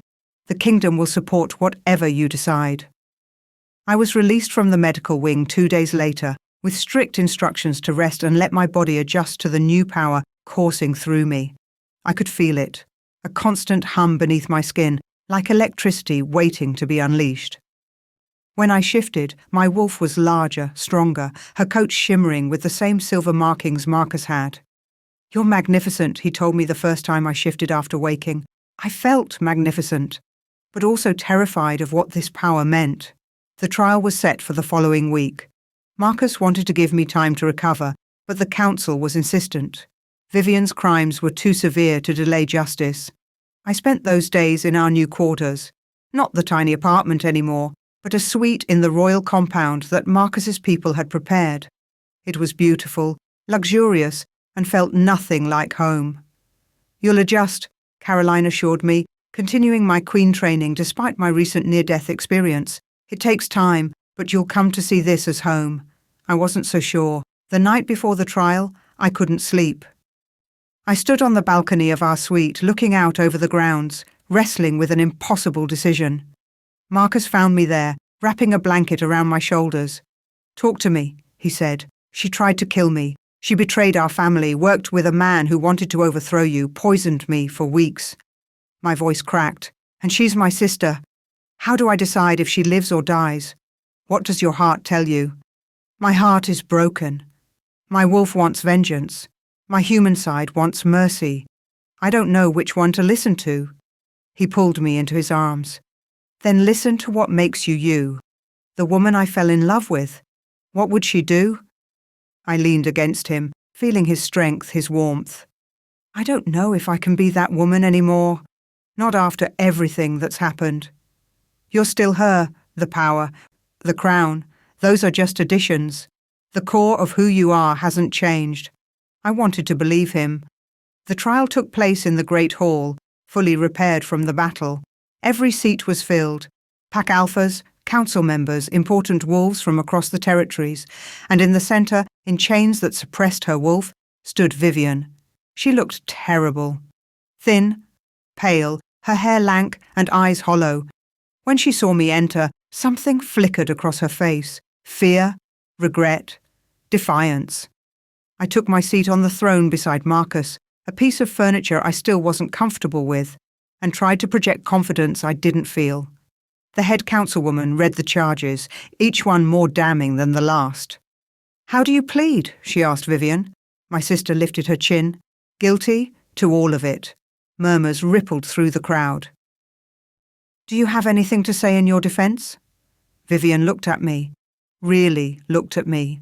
I was jealous. Eleanor always got everything she wanted. She rebelled, married whoever she chose, did what she pleased, and somehow she still ended up with more than I ever had.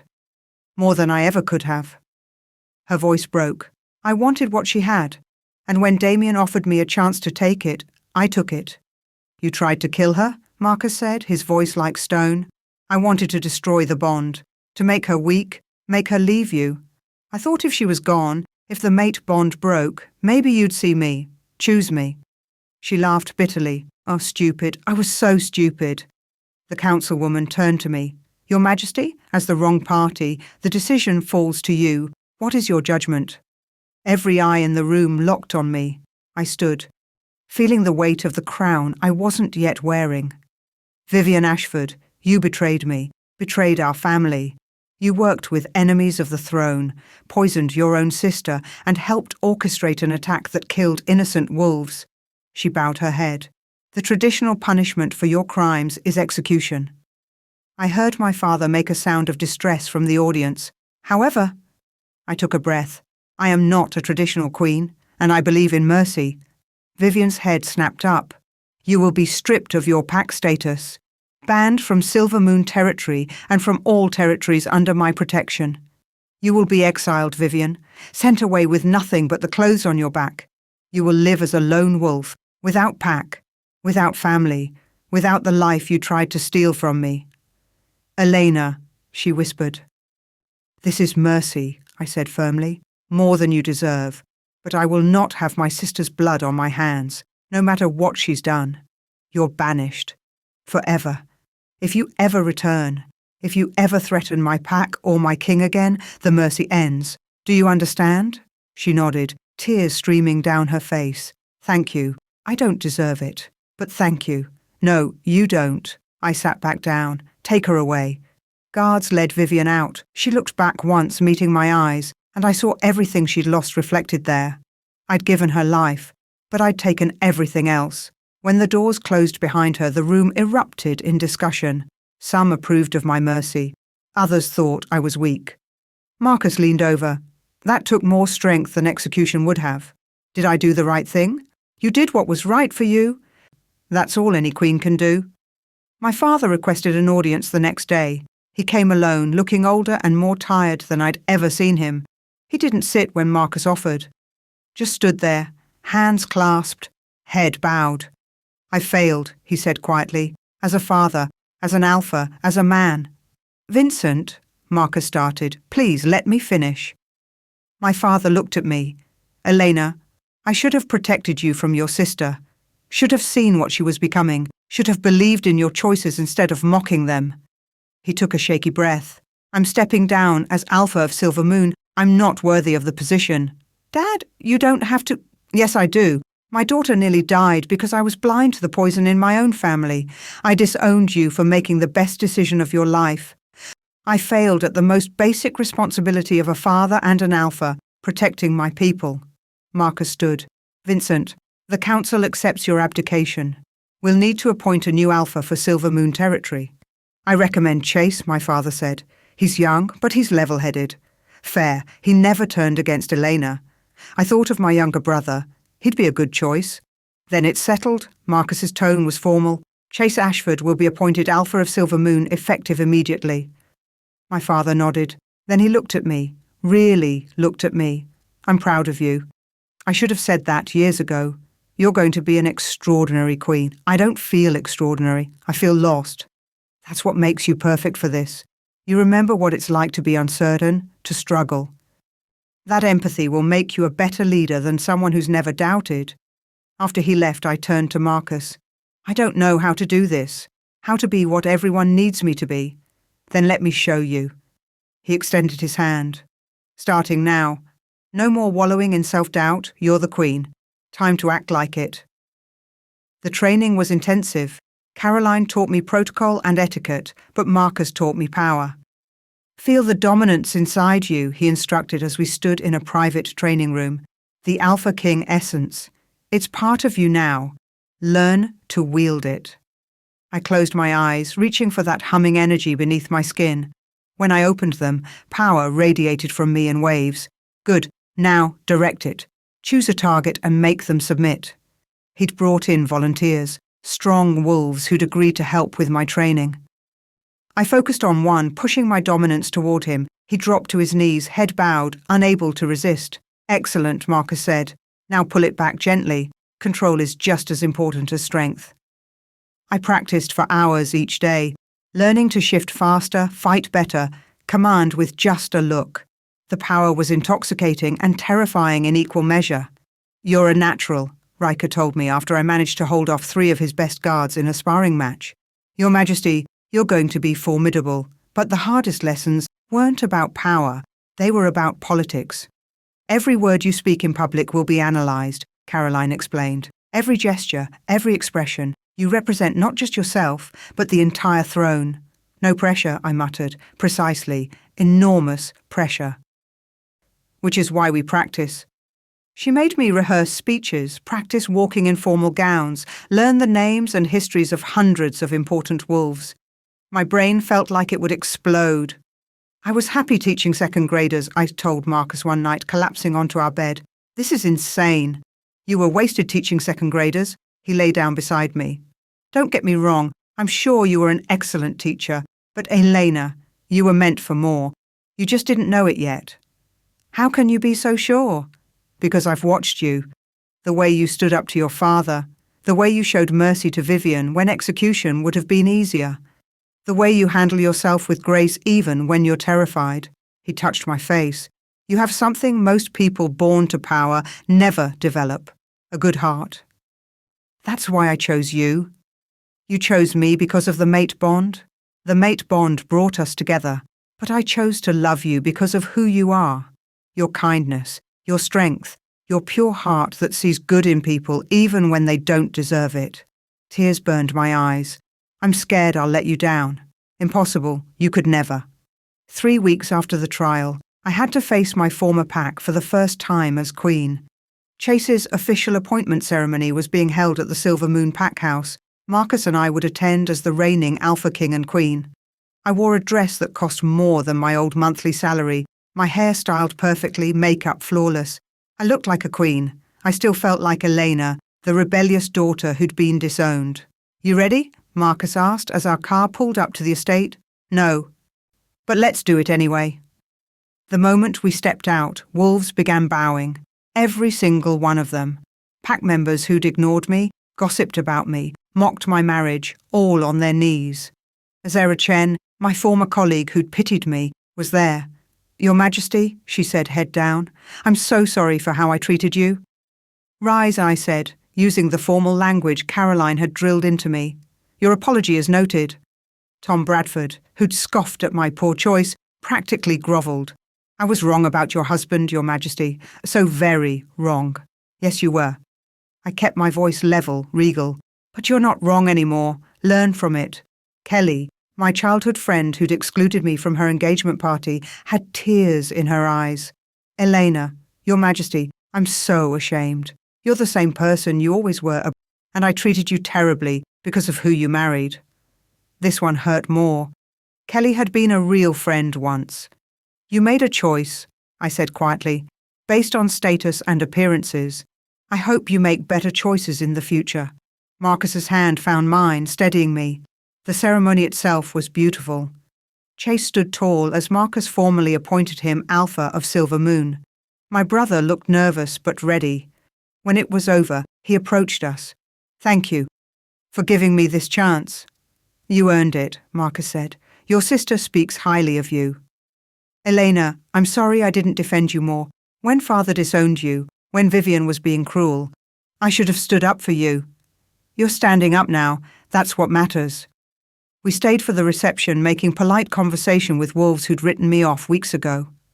It was exhausting and surreal. You handled that beautifully, Marcus told me on the drive home. I wanted to scream at half of them. I know, but you didn't. You were gracious and regal, and everything a queen should be. He kissed my temple. I'm proud of you. The coronation is in 2 weeks. Yes. I'll have to do this times 1,000. Yes. I might throw up. He laughed. You'll be magnificent, just like you were tonight.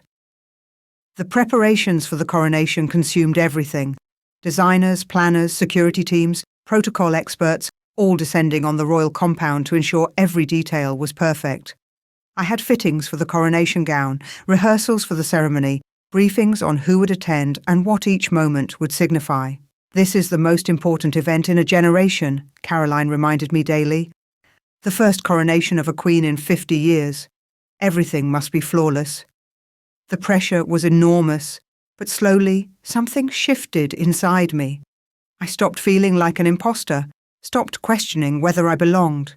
The power Marcus had given me was settling, becoming part of who I was, and with it came confidence. I was Elena Gray, Queen of the North American Werewolves, wife to the Alpha King, former teacher, current leader, always myself. 1 week before the coronation, Marcus found me in our private garden. "You look different," he observed. "Different how?" "Comfortable, in your own skin. In this role," he smiled. "Like you've finally accepted who you are?" "Maybe I have." I took his hand. "I'm not the same woman you married 6 months ago. No, you're better, stronger, more yourself than ever. Are you ready for this? For me to officially be your queen?" "I've been ready since the moment you broke down on that highway." He pulled me close. "The coronation is just making official what's already true. You've been my queen from the beginning." I kissed him, pouring everything I felt into it. Love, gratitude, trust, hope. When we pulled apart, his eyes were glowing gold. 2 weeks, I said. Then everything changes. "No," he corrected. "Then everyone else recognizes what we've always known. We're meant for this, together." And standing there in our garden, the mate bond humming between us, I finally believed him. The broken, doubting part of me had healed. I was ready to be queen. Chapter 8. The morning of the coronation, I woke before dawn. Marcus was already awake, propped up on one elbow, watching me with an expression I couldn't quite read. "What?" I asked, suddenly self-conscious. "Just memorizing this moment. The last morning you wake up as just my wife. Tonight, you'll be queen." "I'm already queen." "Officially, yes. But after today the entire world will know it, will see it, will bow to it." He traced a finger down my cheek. "Are you ready?" Was I? A month ago, I would have said no. Would have been terrified, overwhelmed, certain I'd fail. Now? "Yes," I said, and meant it. The preparations began immediately. A team of attendants descended on our chambers. Hairstylists, makeup artists, dressers. Caroline supervised everything with military precision. "Arms up, Your Majesty," one of the dressers instructed. The coronation gown was a masterpiece, midnight blue silk that seemed to shimmer with silver threads, fitted perfectly to my body, with a train that stretched for yards. The neckline was regal without being revealing, and the sleeves were sheer lace that made my arms look elegant and strong. When they placed the preliminary crown, a delicate tiara that would be replaced with the official crown during the ceremony, on my head, I barely recognized myself in the mirror. I looked like a queen. "Stunning," Caroline said with satisfaction. "Absolutely stunning." But as I stared at my reflection, something felt off. Not wrong exactly, just different. I'd been feeling strange for days, tired but energized, hungry but nauseous, emotional in ways that didn't quite make sense. "Your Majesty?" One of the attendants touched my arm gently. "Are you all right? You look pale." "I'm fine, just nervous, completely understandable. Perhaps some water?" As she handed me a glass, a wave of dizziness hit me. The room spun, and I gripped the vanity to steady myself. "Elena." Caroline was at my side immediately. "What's wrong?"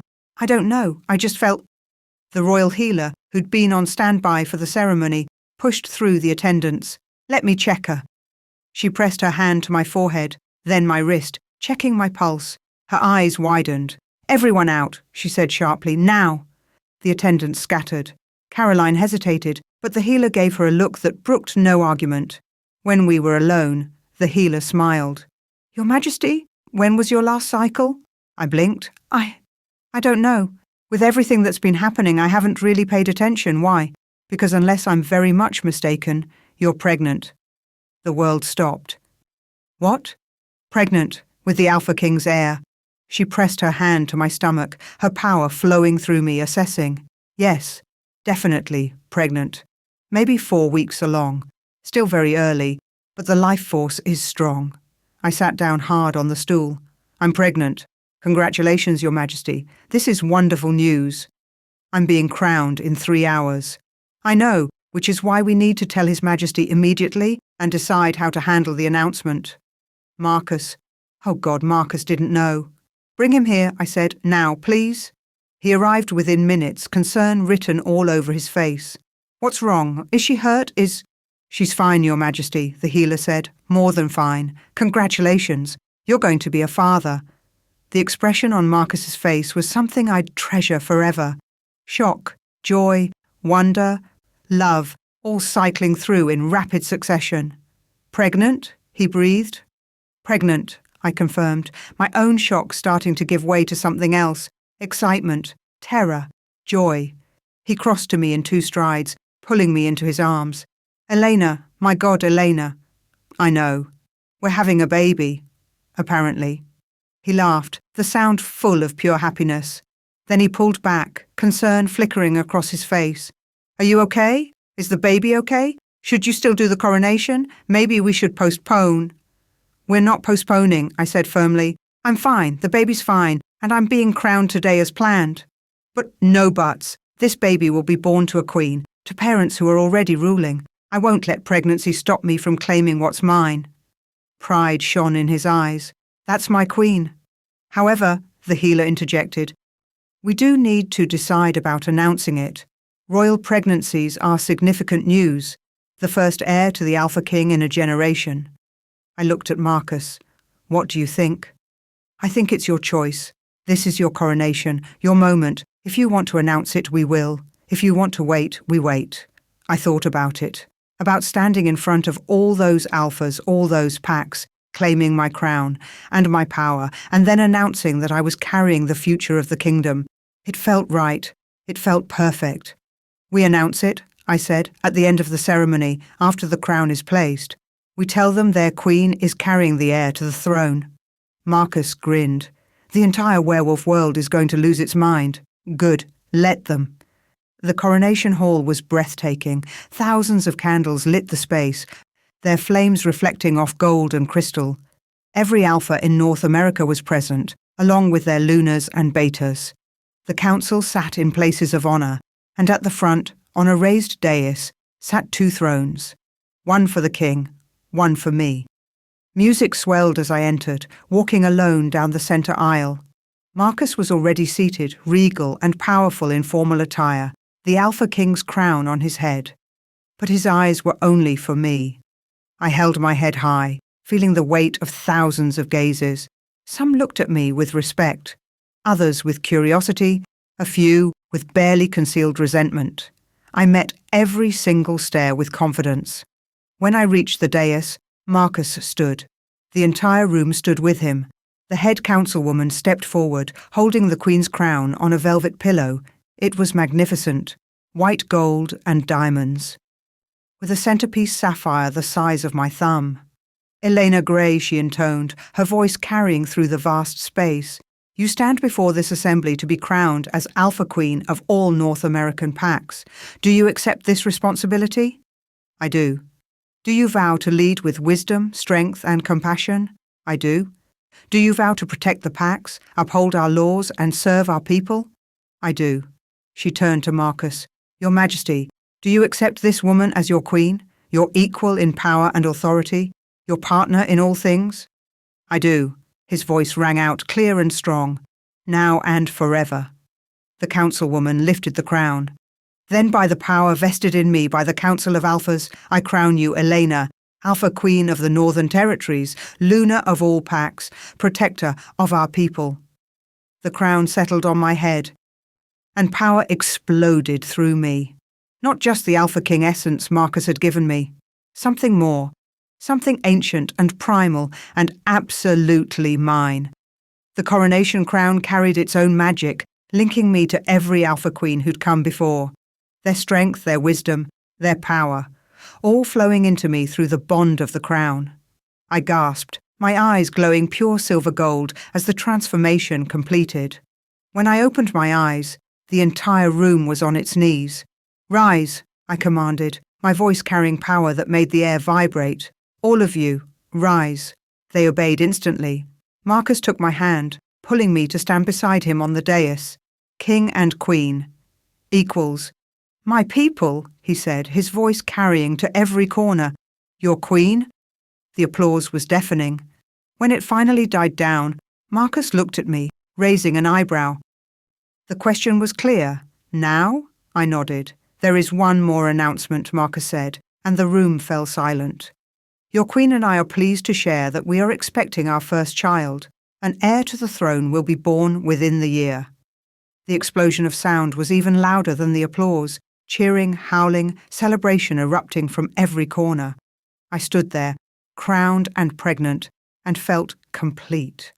The reception was a blur of faces and congratulations. Alphas who'd never met me before pledged their loyalty. Lunas who'd heard stories about the poor choice Elena Ashford made now treated me like royalty.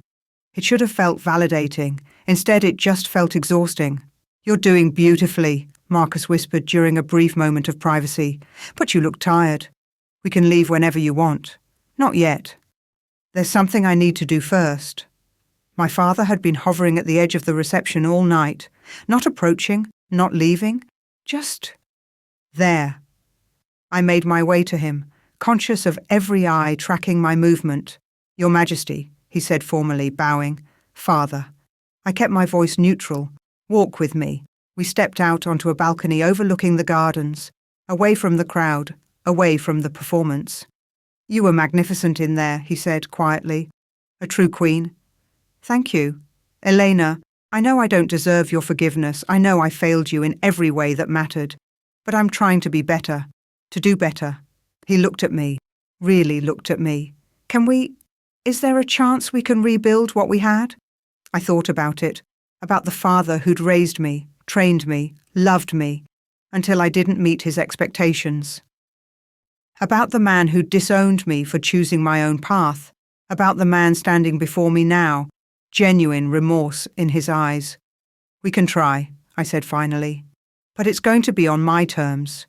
No more judgment about my choices, no more expectations that I'll conform to what you think I should be. I'm the queen now, Dad. I outrank you. A small smile crossed his face. Yes, you do. And I'm pregnant with the future heir to the throne, which means you're going to be a grandfather. If you want to be part of that child's life, you need to prove you've actually changed. I will. I swear it. We'll see. I softened slightly. But I want you in my life, Dad. In my baby's life. I just need you to accept me for who I am. I do. I will. He pulled me into a careful hug. I'm so proud of you, Elena. So incredibly proud. I let myself lean into him for just a moment. Then I pulled away. Come to dinner next week. You and Mum. We'll talk more then. We'd like that. Thank you. Later that night, after the crowds had dispersed and we'd finally escaped to our private chambers, I collapsed onto the bed with a groan. That was the longest day of my entire life, I said. Marcus laughed, removing his formal jacket. You were perfect, absolutely perfect. I was terrified. Couldn't tell. He sat beside me, removing the crown from my head with gentle hands. How are you feeling? Really? Overwhelmed, excited, scared about the baby, happy about the baby, exhausted and powerful, all of it at once. He set the crown aside and lay down beside me. I need to tell you something, a final secret. Though it's not much of a secret anymore. I turned to look at him. What? I knew you were my mate the moment I saw you, the second our eyes met on that highway. My wolf recognized you instantly. I know that. We've talked about it. But what I haven't told you is that I waited. Deliberately. I could have claimed the mate bond right then, used the pull to make you want me. But I didn't. Why not? Because I wanted you to choose me freely. I wanted you to fall in love with Marcus the person, not Marcus the mate. And I definitely didn't want you to love me because of the crown. He touched my face. So I waited. I courted you. I let you set the pace. And when you finally agreed to marry me, I knew it was because you wanted me, not because fate demanded it. Tears stung my eyes. That's why you were so patient. Why you never pushed. I needed to know your love was real, was chosen. And it was.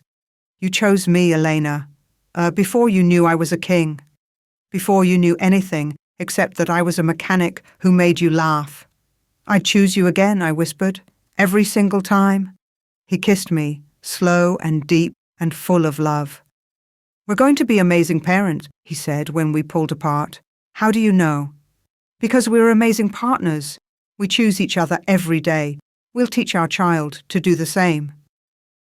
3 months later, I stood before the Council of Alphas, my pregnancy now visible, my power undeniable. The new education initiative will ensure that all PAC children, regardless of birth status, have access to quality schooling, I said, my voice clear and authoritative. We can no longer afford to waste potential simply because someone wasn't born into the right family. One of the older alphas shifted uncomfortably. "Your Majesty, with respect, this could undermine traditional PAC hierarchies."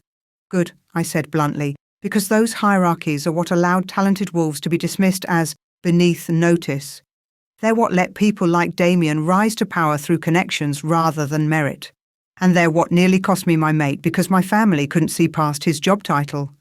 Approving murmurs from some of the younger alphas. Additionally, I continued, I'm establishing protections for wolves who choose to marry for love rather than political alliance. No PAC member should face exile or disownment for following their heart and the mate bond. This is quite progressive. Your Majesty, another alpha said, not disapproving, just observing. This is fair, I corrected, and it's how we're going to govern. With wisdom, yes. With respect for tradition, yes. But also with compassion and an understanding that love and genuine connection matter more than bloodlines and status. I placed my hand on my growing belly. Our child will inherit a kingdom that values worth over birth, that celebrates true mates over political marriages, that sees strength in kindness, not just in dominance. The council voted. The initiative passed overwhelmingly. As I left the chamber, Marcus was waiting in the hallway. How did it go? He asked. They approved everything. We're going to change how this kingdom works. You're going to change how this kingdom works. This was all you.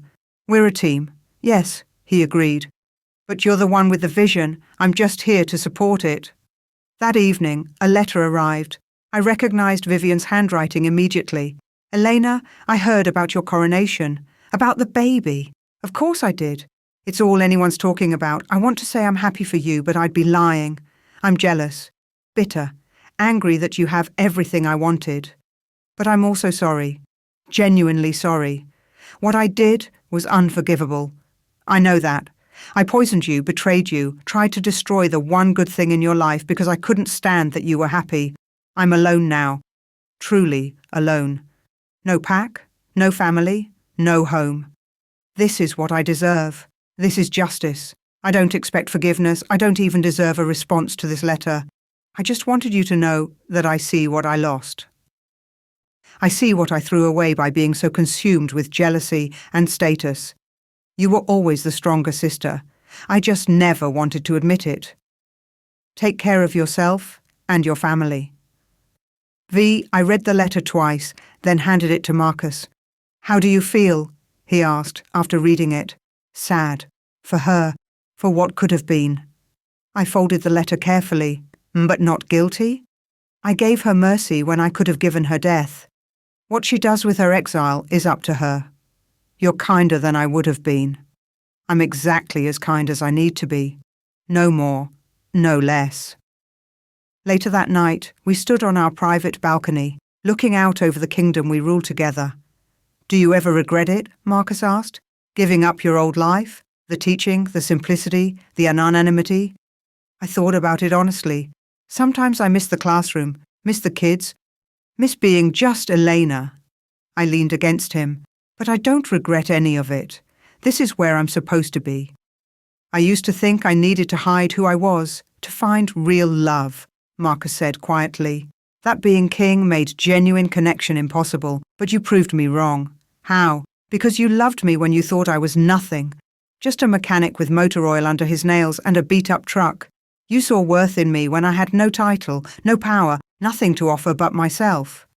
That's not true. You had everything to offer. Kindness, humour, honesty. Well, mostly honesty. I smiled. You made me feel seen, valued, like I mattered for who I was, not what family I came from. You do matter. You always did. The crown didn't give you worth, Elena. You always had it. You just needed to claim it. The words settled into my heart, filling a space I hadn't even known was empty. All my life, I'd been told my value came from my family name, my pack status, my father's position. When I'd chosen Marcus over all of that, I'd thought I was giving up my worth. But I'd been wrong. My worth had never come from the Ashford name, or the Silver Moon Pack, or any external validation. It came from me, from my strength, my heart, my choices. Marcus hadn't given me value. He'd just helped me see what was already there. I love you, I said, turning to face him. My king, my mate, my partner, in all things. I love you, he replied. My queen, my heart, my equal in every way. We kissed as the moon rose over our kingdom, two souls who'd found each other against all odds, who'd chosen love over status, truth over comfort, partnership over pride. From mockery to monarchy, from rejection to royalty, the journey had been brutal and beautiful and absolutely worth it. Because in the end, I'd found exactly what I'd always needed. Not a crown or a title or validation from people who'd never understood me. Just myself, my power, my worth, and the man who'd loved me enough to let me discover it on my own. The beginning of forever epilogue. 5 years later, Mama, watch this. I looked up from the council papers I was reviewing to see my daughter, 4-year-old Isabella, with her father's dark hair and my eyes, attempting to shift for the first time. I'm watching, sweetheart. She concentrated, her little face scrunched up with effort. Then, with a shimmer of power that made my heart swell with pride, she shifted into a tiny wolf pup with silver markings. You did it! I scooped her up, laughing as she yipped excitedly. Your first shift. Where's your father? Marcus! He appeared in the doorway of our family chambers, our 18-month-old son Alex on his hip. Oh! He saw Isabella in her wolf form and his entire face lit up. She shifted, I said, grinning. That's my girl. He set Alex down and knelt beside us. You're amazing, Isabella. A natural. She shifted back, beaming. I'm strong like you and Mama. You absolutely are, Alex toddled over, wanting attention. My turn. Want to be wolf. Soon, buddy, Marcus said, scooping him up. You're still a little too young. Our family, our children, our life. It wasn't the life I'd imagined when I married a mechanic in a tiny apartment, but it was better than anything I could have dreamed. Because I'd learned the most important lesson. Worth isn't given by others. It's claimed by ourselves. And I had claimed mine. Queen, mother, mate, leader. All of it mine. All of it earned. All of it chosen. Marcus caught my eye over our children's heads and smiled. And I smiled back, my heart full. This was our happily ever after, and it was absolutely perfect. The end. Thank you for listening to this story. Like, share and subscribe for more.